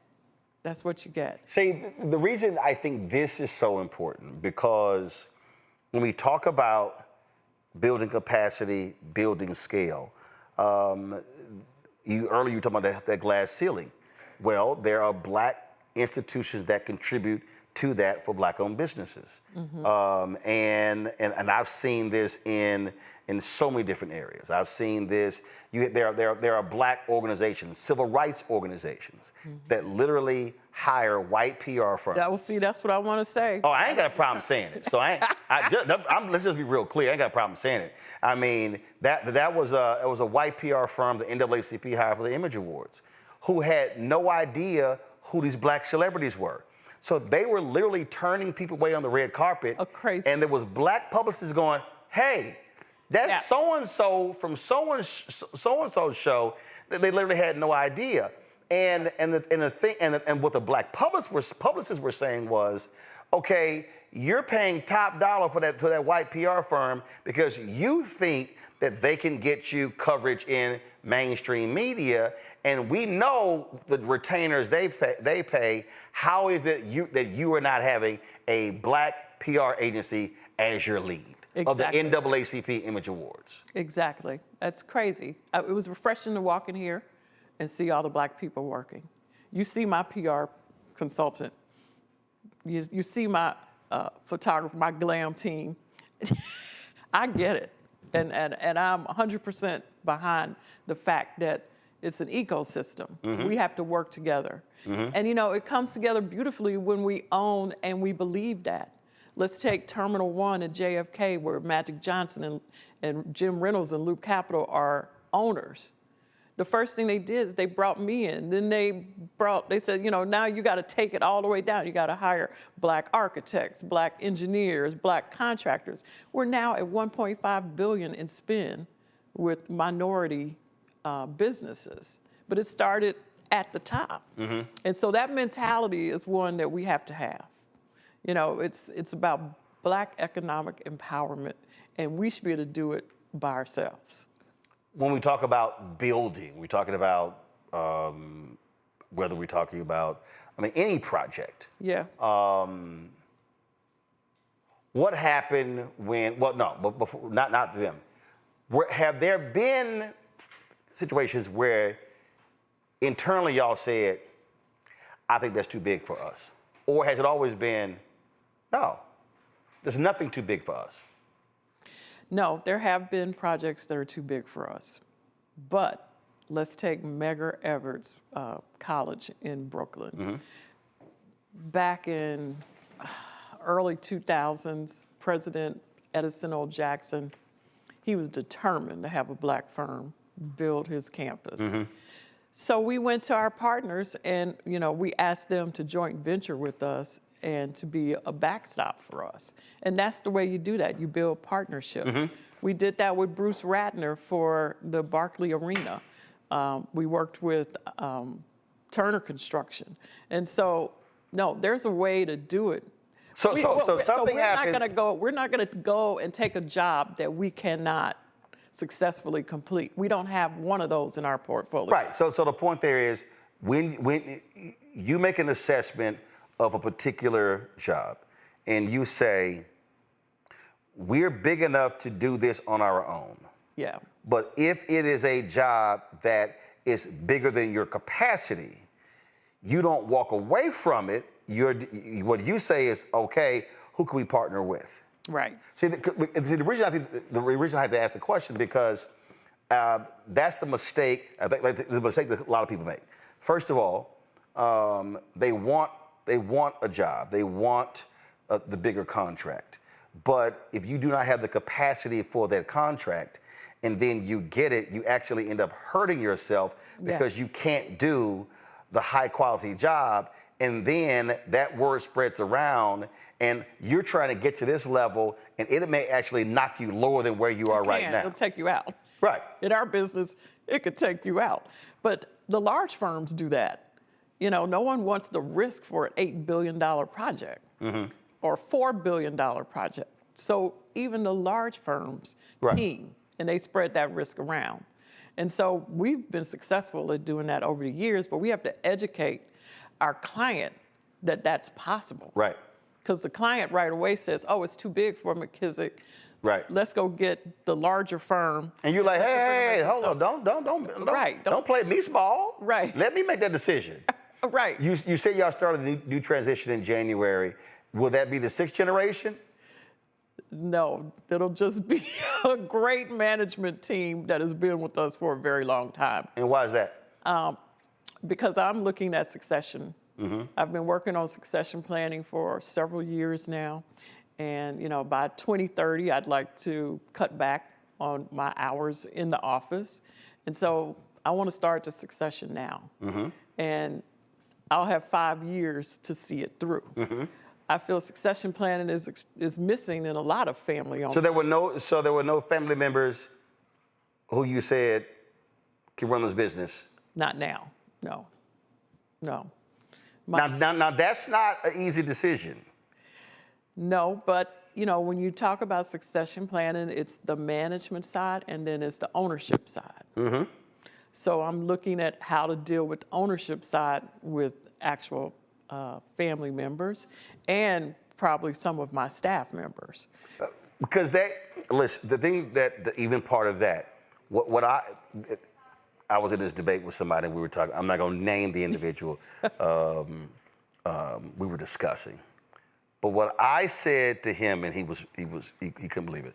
I said to him, I don't measure great Black business founders or owners by how they succeeded and ran their business. I said, I call them great based upon how they left it. And he was like, I'm not understanding. So then when I explained to him this particular business, how it was left when the founder passed away, I said, that's why I can't call this person a great businessman. I said he was a good businessman. He was great while he lived. I said, but those who are great is that they properly position the business to succeed without them, and they made those succession plans very clear. And so that's whether it's a pastor of a church, whether it's a business owner, that is a huge— A politician. Right. Yeah, say politician as well. But that is a huge part of legacy, that you are thinking about that, and it's not just solely about me, myself, and I. No.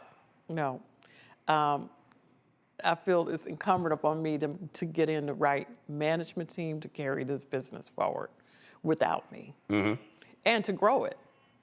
You know, it shouldn't just be on my shoulders. And so I've been working at that for a while. And, you know, I had to take a sabbatical this year for a couple of years. So the management team that I'm putting in place actually started running the company back in February. And we just kept it going. As you know, I'm on a book tour. Well, somebody got to do some work. Somebody's got to do some work. Last question, I ask all book authors this, and that is, in the writing of the book and doing the research, what was your wow moment? Was there something that you remembered, or was there something about the research that caused you to go, wow, that was unbelievable, that's crazy? There's a whole chapter on Birth of a Nation. And the movie? The movie. Got it. And, you know, what does that have to do with construction? But it has a lot to do with all Black businesses at that time, because that was when Black businesses who had white patrons had to shift to only have Black patrons, because at that point, you know, just that imagery alone made white people not want to go to Black businesses anymore. And, you know, not only not go to them, just out and out kill us too. Right. Because if you were white and you hated us, this just gave you the license to go ahead and kill. Yeah, Julianne Malveaux talks about that in her research. She said, a lot of people understand, a lot of the lynchings were not tied to some white man speaking to a white person, whatever. It was the jealousy of the success of Black-owned businesses. It was jealousy. That's the root of it. You know, it's the brokenness of those people that couldn't deal with Black people succeeding.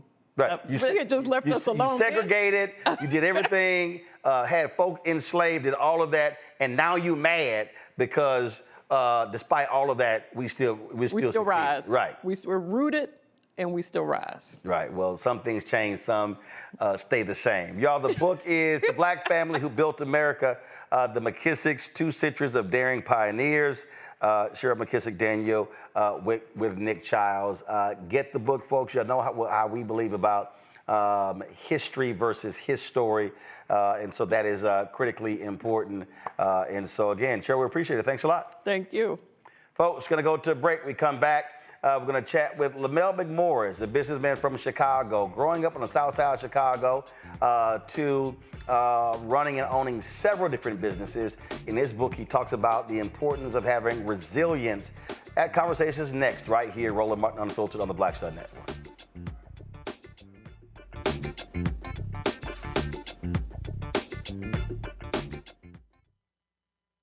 This week on the other side of change. Hurricane Katrina, 20 years later. Cannot believe that it's been more than 20 years since we saw Black people and Black communities across New Orleans and the South being failed by our government. But it's a harrowing lesson. We're going to unpack how race and class intersect in ways and how we need to talk about this government doing more for our communities. Again, you're watching The Other Side of Change only on the Black Star Network. I'm Dr. Greg Carr, and coming up on the next Black Table, we're speaking with Dr. Lucius T. Outlaw Jr., master teacher and philosopher. He takes us on his journey to discover and celebrate Black philosophy. From my undergraduate years at Fisk all the way through my PhD, I was never in a philosophy class where I had a professor who was a person of African descent, nor a sign of text written by a person of African descent, ever. How he pushed back at those who said there was no such thing and got us all thinking about what it means to be Black. That's on the next Black Table, exclusively on the Black Star Network. This week on A Balanced Life with Dr. Jackie, we're talking all things entrepreneurship. Whether you want to jump right in, take a leap of faith, or you've just been thinking about it for a while, we're having a one-on-one candid conversation with Dr. Tierney, our level up coach and YouTuber of the amazing Hey Sugar. So let's talk about entrepreneurship. Before you jump out here, know that it is some work that goes into it. And not necessarily the work in the business itself, but some inner work. That's this week on A Balanced Life with Dr. Jackie on Black Star Network.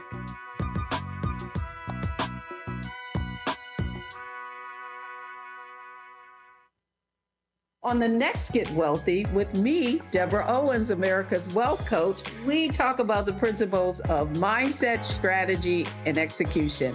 This week, we're adding a fourth, faith. You're going to hear from a mother and daughter duo who are helping thousands of Black women build wealth, all through their faith. You are more than you can ever imagine. Not just obtaining things to show that, but seeing yourself. Making your faith work for you. That's right here on Get Wealthy, only on Black Star Network.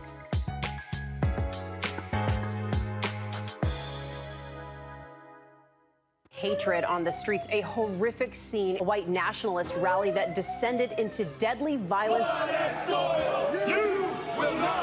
White people are losing their damn minds. As an angry pro-Trump mob storms the U.S. Capitol, we've seen Shutdown. We're about to see the rise of what I call white minority resistance. We have seen white folks in this country who simply cannot tolerate Black folks voting. I think what we're seeing is the inevitable result of violent denial. This is part of American history. Every time that people of color have made progress, whether real or symbolic, there has been what Carol Anderson at Emory University calls white rage as a backlash. This is the rise of the Proud Boys and the Boogaloo Boys. America, there's going to be more of this. Here's all the Proud Boys, Dave. This country is getting increasingly racist in its behaviors and its attitudes because of the fear of white people. The fear that they're taking our jobs, they're taking our resources, they're taking our women. This is white fear.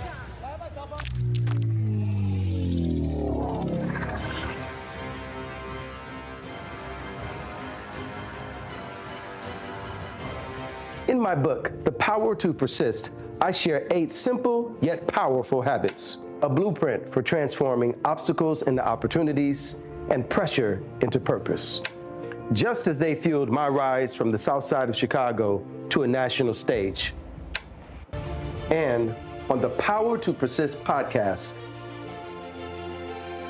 I bring that blueprint to life.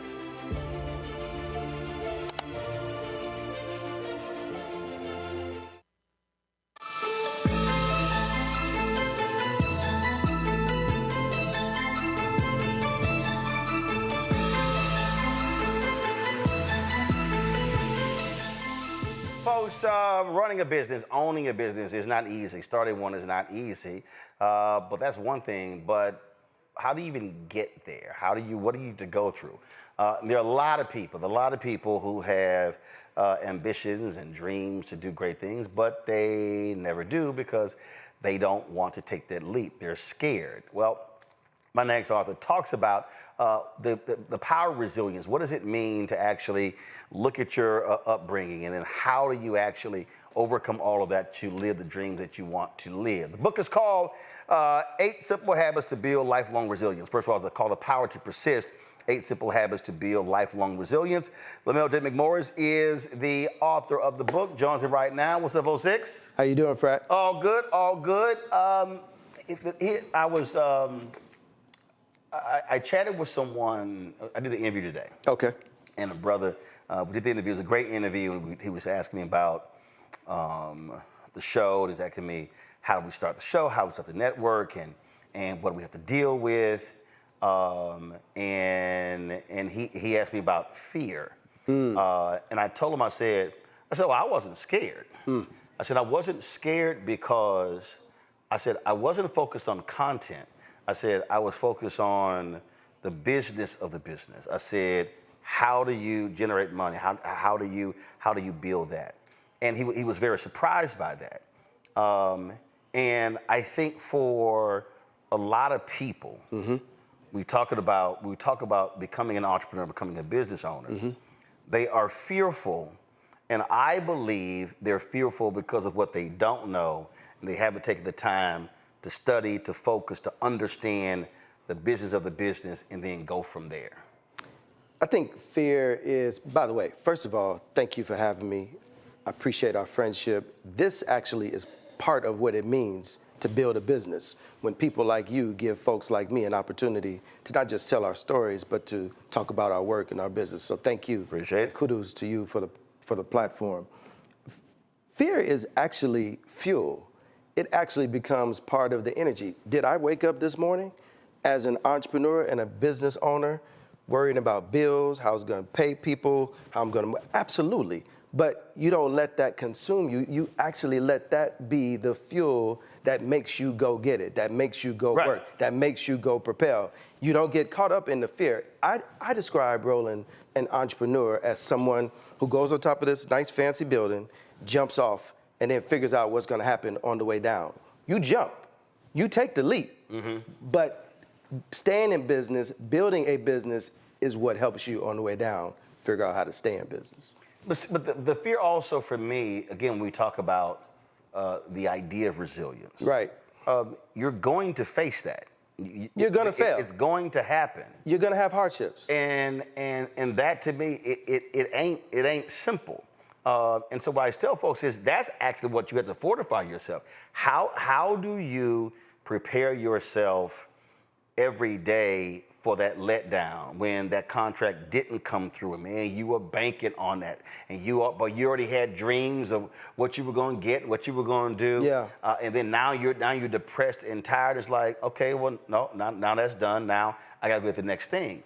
And that to me is also the difference between the folk who we talk about today who are highly successful and those who are not, because they understood I can't let that small setback keep me from trying to get to my dreams. So I mentioned it in the book. I think you know my relationship with Reverend Jesse Jackson Sr. And he has this saying that, look, if you knock me down right now, that's on you. If you come back next week and I'm still down, that's on me. As someone whose business partner walked out, I've been fired. It is at that moment where you have to figure out who you are, you have to figure out whose you are, and you have to come up with a plan. In the book, the habits I talk about are being vulnerable, being agile when the door closes. How do you maneuver? How do you navigate to start something new, to reinvent yourself? We talk about this dogged determination. When I think about Roland Martin and all that he's been through to start up this network that has 1.5 million, but coming from being other situations where that didn't work out so well, we don't stop. We just keep going until we figure out and until we reach the goals we set, until we succeed. See, you have these points. Yeah. And your chapter 3 is work ethic. I just simply believe, out of all of them, that is the most important. And the reason because when young people come to me and they say, oh, if there's one thing, what piece of advice could you give me or to these students or whatever, and to be a great journalist? I said, what I'm about to tell you applies to any job you're going to. I said, you got to have work ethic. No doubt about it. Deion Sanders says, I need those folks who got some dog in them. That's right, he does say. And the thing for me is that's what drives me crazy. Yeah. People who work for me, people who've interned for me, it drives me crazy. I don't care if you've been in this business 3 days, 3 years, or 30 years. Yeah. I got to see work ethic. I got to see you give a damn and you come in here early and you're putting in the time and you're learning new stuff and you're not just relying on somebody else that you're, no. I'm gonna stay on top of what's happening in the business. To me, that's what separates. No doubt about it. So the journey, by the way, today we are very excited about the fact that, as a first-time author, book coming out today for the first time, September 23rd, we're already an Amazon bestseller, right? But I mention that because we're proud, but, my publisher may get mad at me. When you engage in this process, the publisher has, their plan, right? But then Lamell, the author, has to have his plan. Right. And so you kick in and you do the extra work, you go beyond, and I think part of what we've been able to do, and I talk about network is one of the habits of being resilient in the book. I've gone beyond, above and beyond, and thank God it's now paying off. I'm convinced, Roland, that there are people that are smarter than you and I. There are people that are taller than you and I. There are people that look better than you and I.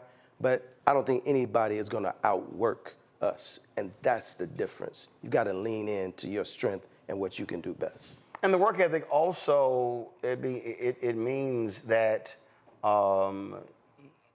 also is tied to the business. Yes. So a guy stopped me and he said, man, you carry your own stuff? Yeah. Oh, yeah. You don't have somebody who does this stuff? Oh, yeah. You talk about somebody who didn't want to open their mail. Yeah. And I'm like, yeah. I said, here's what you don't understand. I said, why am I said, let's run the numbers. Yeah. I said, it takes me 15 minutes to set my stuff up. Why am I going to pay somebody a full day rate? Yeah. An airline ticket? Yeah. A hotel? Yeah. A per diem to do what I can literally set up in 15 minutes? I said, that's a dumb business move. Well, you know this because, first of all, servants of all, we shall transcend all. It's hard to lead from behind. That's for all of y'all Omegas, Kappas, Iotas, and Sigmas. It's two of them in that control room. They know. Yeah. It's hard to lead from behind. And that Delta too. Yeah, you know. Yeah. And I think that the first step towards leadership is to first be a good servant. Dr. King said that everyone can lead because everyone can serve. Right. You don't have to have a college degree. You don't have to have your PhD. You don't have to understand. Or you don't have to have a title. You don't have to have a title. And what people don't recognize is, everybody sees, and this is what I love about being here in your studio. Everybody sees the glory.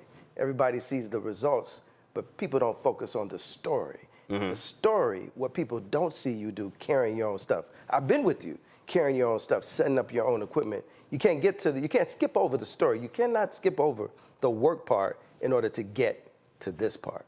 You grew up in Chicago. South side of Chicago. What did you see? Or did someone else see what you're doing now and said, no, this is what you're going to do? It's a combination of both. I'm clearly the result of a lot of people pouring into me, my mom, my family, mentors, etc. But there's an old gospel song that I really didn't understand until later in life, and it says, something within me.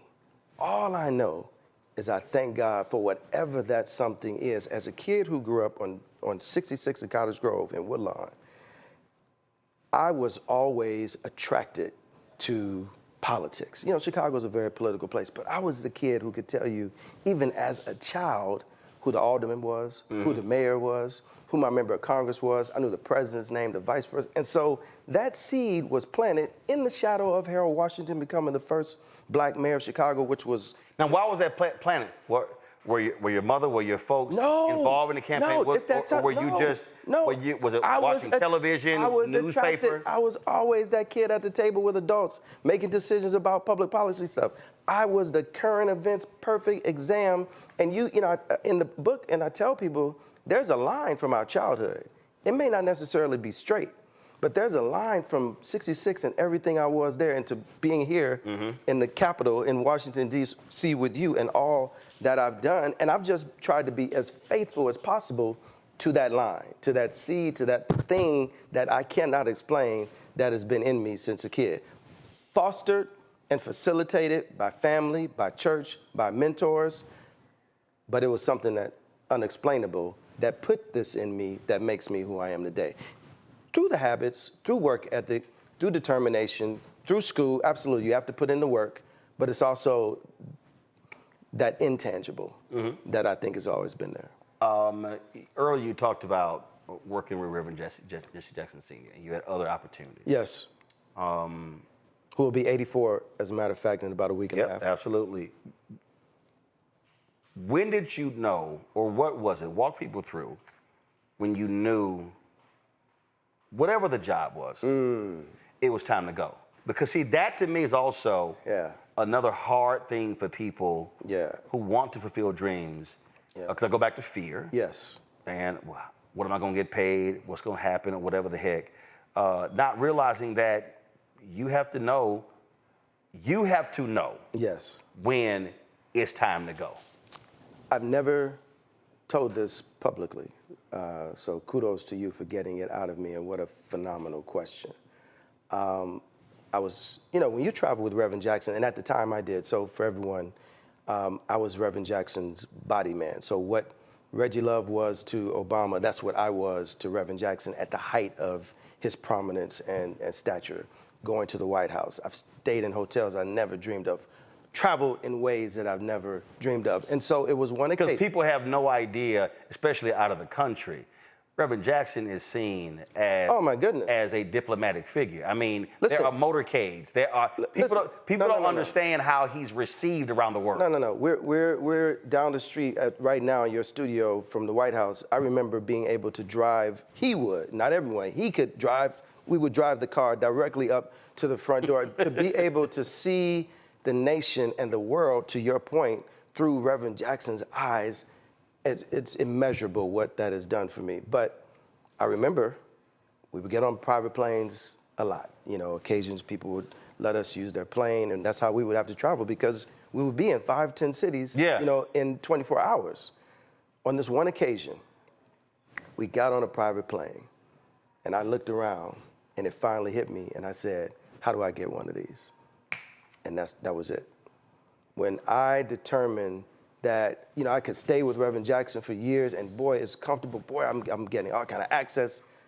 But how do I figure out how to be still true to what I've been called to do, but achieve some of these goals on my own? And that's when I knew it was time to. So when you asked that question, that's when you said. When I asked that question to myself, I got on that plane and I looked around and I said, this is great, and we ride on a lot of these, but how do I get one of these for myself? And boom, I knew at that point it was time for me to transition from that role. And so, in doing so, some may have said, man, you crazy. What are you doing? Some of my family members. I remember going home and sitting on the porch on the south side of Chicago with one of my cousins. She's gonna probably freak out if she hears this. And I'm sitting on the porch, over in Chatham, in the neighborhood, and I told her, I'm getting ready to leave from traveling with Reverend Jackson. She's like, what? Because for our people, at that time, right, the role I had, being with him everywhere, presidents around the country, around the world, what do you mean? And so, but I was not deterred. As a matter of fact, that again becomes part of the fuel. And, I give much credit to him for the exposure and showing me what was possible. Mm-hmm. And part of that is part of the journey. We need I tell people, your network is your net worth. Mm-hmm. And show me your friends and I'll show you your future. So being in close proximity to people like that allowed me to open my eyes to what was possible. You say 8 simple habits to build lifelong resilience. Yes. But they're not simple. They're not. But they're also, for most folks, they won't be new. I think what I'm offering is a chance to revive that which may be dormant in you. Perhaps you don't recognize you're being agile, but you don't know the power of the purpose of really harnessing agility. You have moments of vulnerability, but you've really not tapped into just how that will help propel you forward. You think that you're determined, but maybe we could turn it up a notch. And the one that I lean on, and I know you do too, the habit that I lift up towards the end of the book is faith. We all go through church, and this term faith is thrown out there. Right. And we define it, those of us who are Christians, as the substance of things hoped for and the evidence of things not seen. But there is that.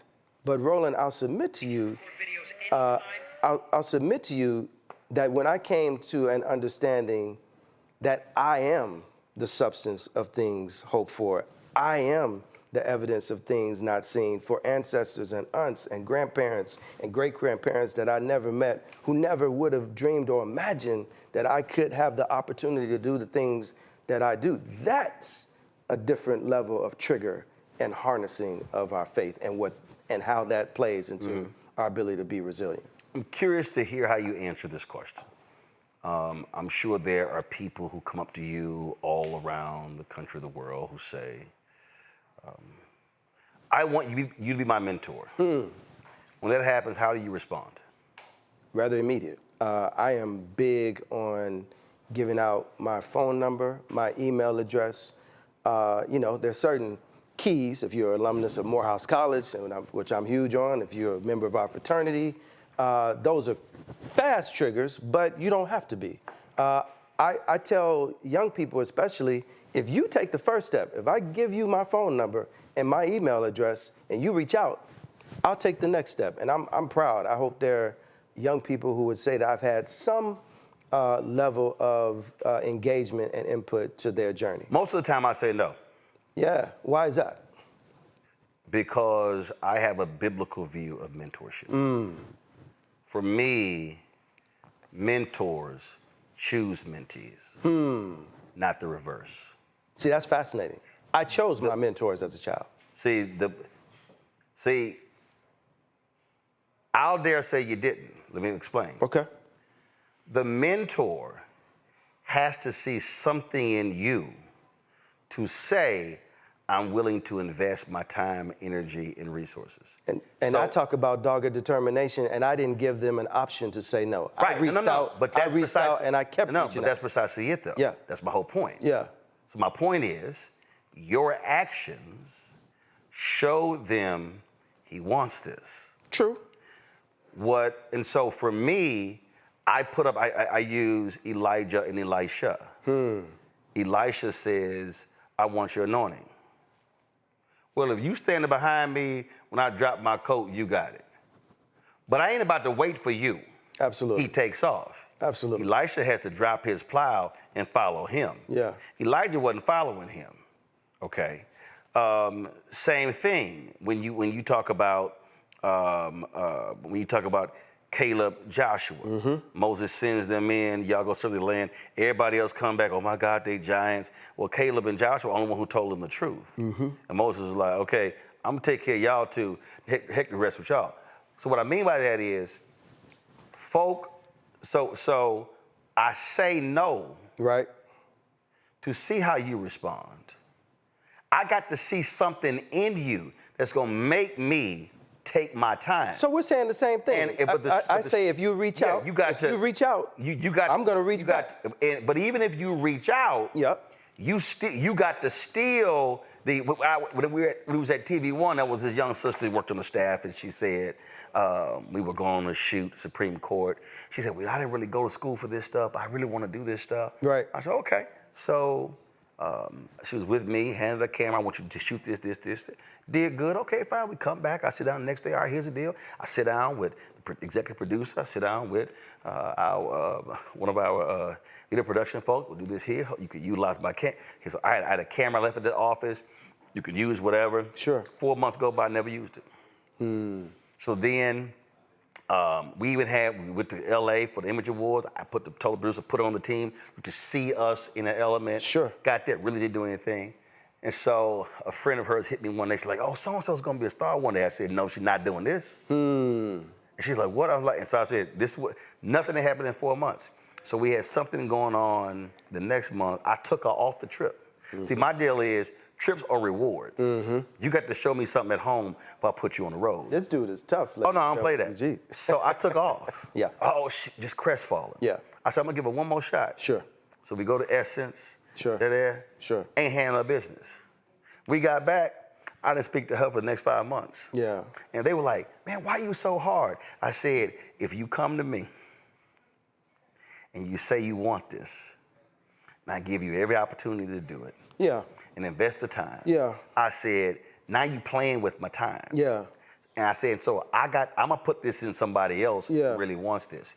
And that to me is where a lot of people mess up, because it goes right into where you talk about with network. So if you unwilling to go that far, I'm not about to expose you to the people who I know in my relationships. But if you do that, right, I can pave the way for you to be able to do something, but you're gonna have to do some work. Well, I'm with you, but the first thing is I commend you for even being willing to take that type of investment, right? I think we need more women and men in our community who have achieved levels of success to be open to being mentors, and not just casually. I mean, like you're doing, leaning in, being very tough demonstrating what we call tough love. That's a big deal. I won't stop, right? I won't stop giving out the number, but you're right. You know who rises to the top. You know who's really bugging the hell out of you. You know who's trying to reach, who's trying to get your But they got attention. to show it. That's fair. Because that's what somebody That's fair. saw. That's fair. Somebody said, man, this dude, if he called me one more time, hey, some of them may just take your phone call just to get you to stop trying to hit him up. But then they realize, wait a minute, he wants this. And that to me is what you have to do if you're trying to achieve something, if you're trying to open a door. Closed mouths don't get fed. No, you're right. But, you know, you're also assuming, though, with that perspective, that this generation especially has had a similar journey that we have. I am trying to I'm trying to exhibit a tad bit more grace, which is a big deal. Yeah, you got, for me. You got way more grace than I do. Only because, you know, I can't fault them for what they've not been taught. I can't fault them for living in this world where they're a button away from having everything, they can get everything. They've not had to be as resilient. They've not learned. So part of the impetus and drive to write this book is to not only help folks like you and I, but to show a generation that has not had the journey that we've had, that doesn't know the instinctively to do some of the things. Absolutely. And let me tell you, it's a big deal for me. I'm trying to get much more I gave grace. a master class at Clark, Atlanta, 2 hours. I literally walked through multiple examples of how I had benefited in my career because of this networking and this, how I established a relationship, how I got to know, all this sort of stuff. I get done, most of them walk out. Don't even ask for the email or the number. I come down to the front, I take, multiple come up, want photos. Don't ask for nothing. I said. They're a product of their generation. And I literally said, I'm sorry, did anybody listen to what I said up there? And I said, not one of y'all? Now, mind you, these are journalism students. So this is not like engineering. No. This is media. I said, I just explained to y'all how I would not let anybody in media hit Jack Yates High School, Texas A&M, and they did not beat me. And I said, and you walked up to me and asked for a selfie, and you didn't ask me for my contact information. So that story, you know, only fuels, you know, my desire to lean in more. And I hope for folks listening, that story does the same thing for them. These young people need us in a way that we have never imagined. The fact that you had to shout out and damn near pull people back into the room to say, hey, did you hear me? And that's not an HBCU thing. Same thing happened. I spoke at Texas Christian University. White private school in Fort Worth, but same thing. The first instinct is for the selfie. Oh, man, Roland Martin is here. But very few are going to figure out, you know, I think this is true. From what I understand, I think you remember years back, Robert Smith gave the money for the graduating class. Coupled with that, people just saw the financial, but he also offered himself on an occasional basis to get on the line with the brothers and have conversation. It was unfortunate, the amount of young men that did not take advantage of that aspect of the gift. So the gift was not just financial. The gift of time. The gift of my experience. The gift of relationship. The gift of relationship. And see, that's just it. I think networking is a very superficial term. You and I we exchange a business card. True relationships are built when, you know, you call me, Roland, it's like, hey, man, when are we going to play golf? Hey, man, how's your mama doing? Hey, man, how's your family doing? People are invested in who you are beyond the business. And when they are invested that way, they're going to do whatever they can to ensure that you're successful. I remember when Jada Smith she executive produced a documentary on Angela Davis. We were at the screening in New York. And we're waiting for her to come through. Will comes over, and I'm about to interview him. He said, wait, before I start, he turns to the camera. He says, I want y'all to know. He said, this brother reached out just to say hi, happy birthday, happy anniversary, don't want nothing, hasn't asked me for anything. And I said, yeah. And I've had people say, man, but man, you were facing tough times. Why don't you call so-and-so and so-and-so? Yeah. I'm saying no. Not understanding that, no, didn't need to, or I didn't feel it was necessary. That's right. And I've said to folk, because when you talk about networking, those relationships may not manifest into something for 5, 10, 15 years. Absolutely. Or Absolutely. you may never get anything monetarily out of it. That's right. But you simply have the relationship. Yeah. And that to me is a great mistake. And I've actually had to snatch some folks by saying, yo, I need you to chill your ass out and relax. Yeah, yeah. You pushing too damn hard. Yeah. Okay? Let this shit breathe. Yeah. I'm like, calm down. Yeah. Know how to ease in, how to ease out, know how to watch that person, understand. And because I said, you can't make this thing about what you want. You got to also learn to look at that person, study that person, and then just know how to move. Because sometimes you meet some folks and you get on their damn nerves. And you also, before asking something from someone, should figure out how you can pour into them first. Ronaldo Glover was the alpha brother. He was the chairman of the FISP Board of Trustees, City College of Chicago. Matter of fact, ran Reginald Lewis's business after he passed away. Very good friends with his wife. Ronaldo would often, he would meet, and this is what he would say: how can I be of assistance? That's right. That's right. Didn't matter. That was his, I mean, that was one he always. How can I help you? He always said, how can I be of assistance? Yeah. He was being replaced as the chair of the City College of Chicago when new mayor came in, because he lived in Chicago. So basically, he's getting fired. Right. He tells the white guy, okay, how can I be of assistance? And the guy was completely shocked by it. Right. But Ray, that was always his thing. Yeah. That was the question he would always ask. Yeah, I embrace that, and I do the same thing. And, you know, in every meeting, it's how can I be of help? You know, people start, they talk, but at the end of the day, it's how can I be of help? I ask every book author this. This will be the last question I'll ask you.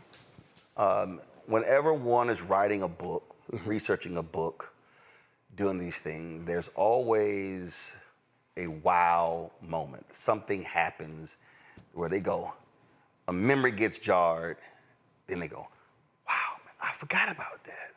Or just something pops off. What was it for you?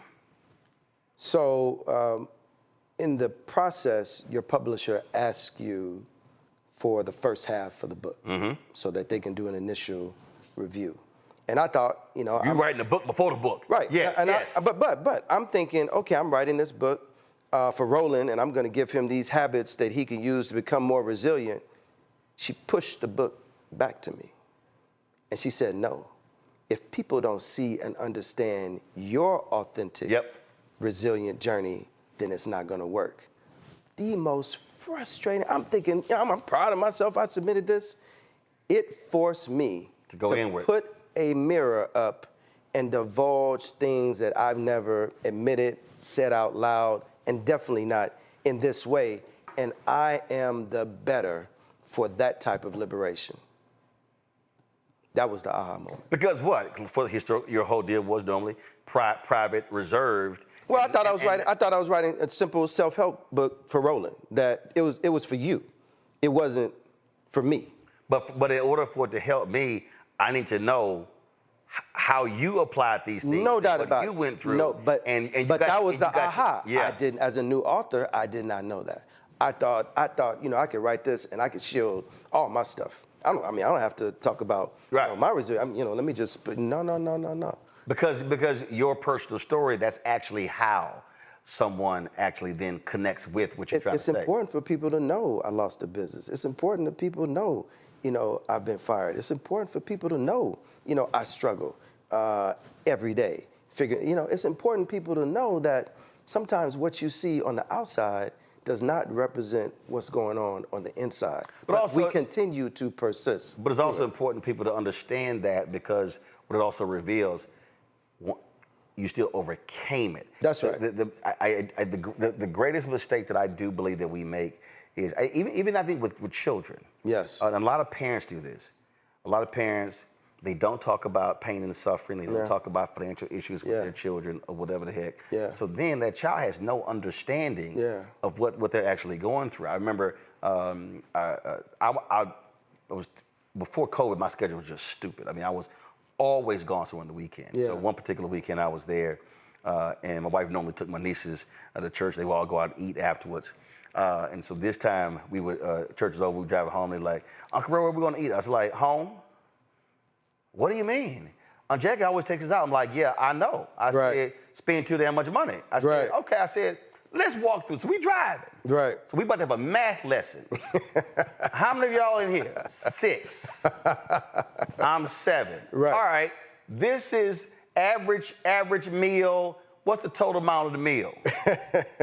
They sit there trying to figure it out. Times 4. Right. I said times 12. Right. Then I'm like, all right, it's 6 of y'all, 3 tutors, laptops, right, private lessons, right, going through all this sort of stuff like this. I said, now, I said, if we go to the grocery store, buy these ingredients for this meal, how much is that meal? Yeah. It's 6 of y'all. Yeah. You can stir, you can chop, went through the whole deal. I was like, no, y'all gonna fix a damn meal. Yeah. But I needed them to understand that there were costs involved with all of this. And I needed them to understand sometimes you're gonna have to cook for yourself because you can't afford to eat out. And so you better understand what that means. And so then when I bought them, whenever their computers and everything, I would tell them, that's the most expensive thing you ever held in your life. Yeah.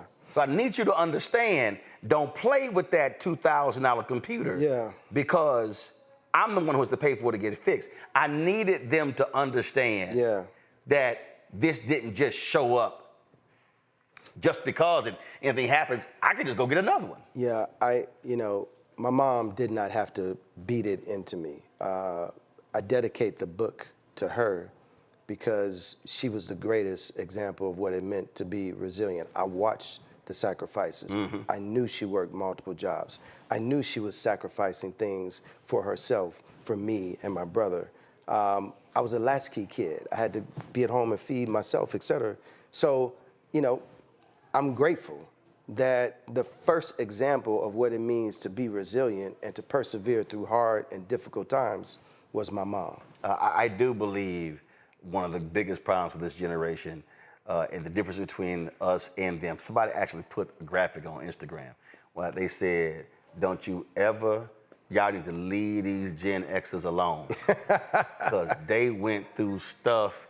It was sort of like they played on slides that took the skin off. Absolutely. There's something on Instagram that shows the toys that we played with versus the toys that kids play with and how dangerous, it was you risking your life just going out to play. They were literally talking about, again, being latchkey kids. We babysat ourselves. Absolutely. We had to cook. And so a huge part of that psyche is knowing what we had, the stuff that we had to do. Absolutely. Which certainly differs from millennials coming behind us. No doubt about it. In Gen Z. It's a totally different world. So yeah, it is a different world. Y'all, the book is The Power to Persist, 8 Simple Habits to Build Lifelong Resilience. The author is Lamell McMorris. Appreciate it, 6. Thank you, brother. Thanks a bunch. Thanks for having me. Folks, that is it for us on today's show. I certainly hope you enjoyed the conversation we had. Kill the music, please.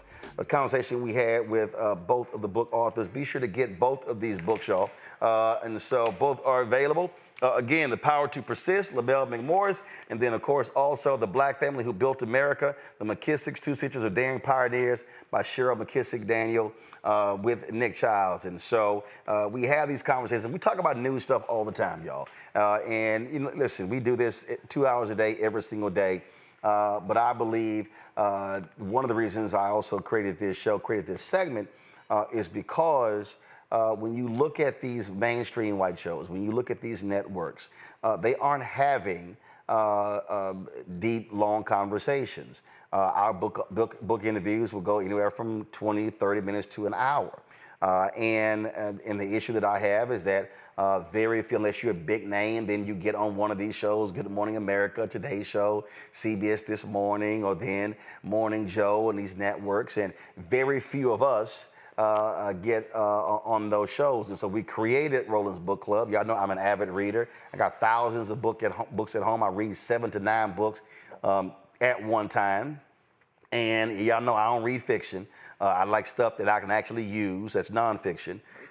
But this is important because we have to provide platforms for authors to be able to share their stories, share their works to an audience, for folks to be able to find out about these books and also these very unique stories that you don't hear every single day. And so when you support Roland Martin Unfiltered, when you support the Black Star Network, you're supporting this show, but you're supporting segments like this. You're supporting our segment HBCUs.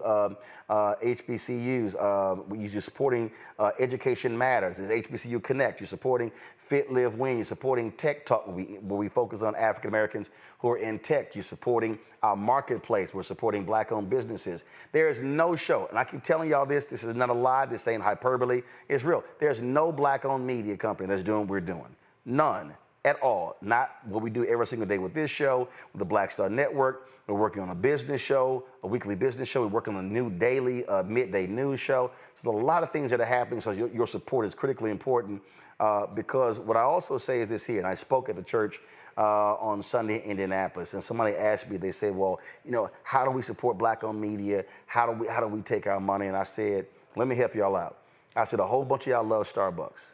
I said, if you decide not to get one Starbucks drink per once a week, 4 times a month, I said, how much money could you then give to support this show or another Black-owned media company? I said, just look at the numbers. See, the mistake that we make is we say we're poor. No, we're not poor.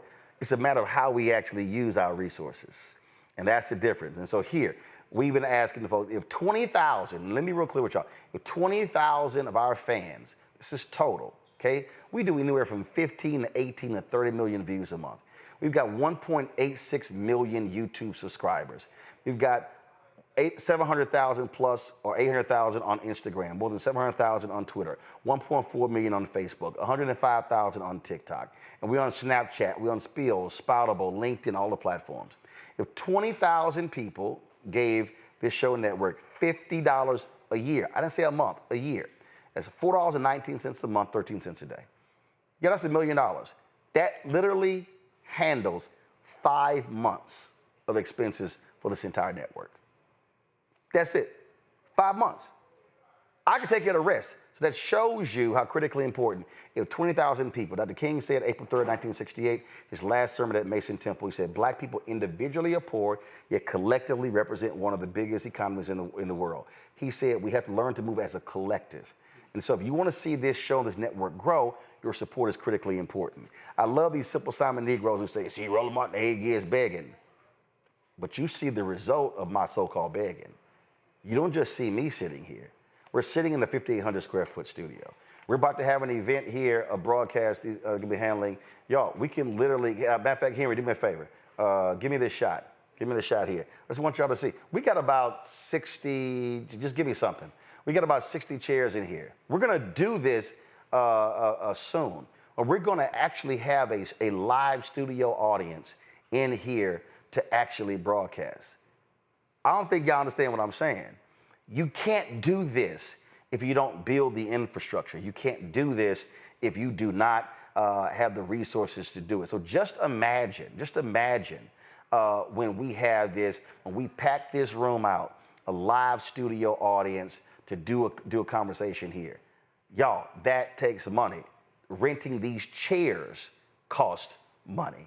And so that's what I want y'all to understand. So I purposely show y'all what we do here so you understand there's a cost associated with everything that we do. We're trying to give you something that Black-owned media has never done. We're trying to give you something that BET is not giving you right now. TV One is not giving you right now. Not one black network is giving you right now. And that is a high-quality black news show where black people are centered every single day. So to support us via Cash App, use the Stripe QR code. You see it right here in the left-hand corner. Again, you can support us with Cash App. So the multiple ways you can support our show, the Stripe QR code, bottom left-hand corner. Use that QR code. You have PayPal is R Martin Unfiltered, Venmo is RM Unfiltered, Zelle, Roland at RolandSMartin.com, Roland at RolandMartinUnfiltered.com. Checks and money orders, make it payable to Roland Martin Unfiltered, P.O. Box 57196, Washington, D.C. 20037-0196. Download the Black Star Network app, Apple phone, Android phone, Apple TV, Android TV, Roku, Amazon Fire TV, Xbox One, Samsung Smart TV. If you want to get my book, White Fear, How the Browning of America is Making White Folks Lose Their Minds, get it. Bookstores, online. Also, get the audio version I read on Audible. You don't want to miss that as well. If you want to get our Roland Martin Unfiltered Black Star Network swag, go to shopblackstarnetwork.com. All of our new shirts, you see them on the website, including the one that I have here, FAFO Project 2025 with Project Crossed Out. Get that on the website as well. Also, you see all those items on my news desk. Those are black-owned products. Those backpacks and those spices and desserts and candles and shirts. The head wraps for fitness, all of that. All of those things you see, go to shopblackstarnetwork.com. You will see all of those. Those are black-owned companies that are on shopblackstarnetwork.com. So please support them as well, because we have to build black-owned businesses, which build capacity, which builds wealth. And so go to shopblackstarnetwork.com, shopblackstarnetwork.com. And don't forget, I need everybody to download the app Fanbase, of course, social media app. You can do what you do with Instagram, what you do with Twitter, all that sort of stuff is there on Fanbase. If you want to invest in Fanbase, they are very close to ending the Series A raise. They've raised $13.1 million. The goal is to raise $17 million. So if you want to invest, because we have to own where we are. So go to startengine.com/fanbase. Folks, that's it. I'll see you tomorrow right here, Roland Martin Unfiltered on the Black Star Network. Holla!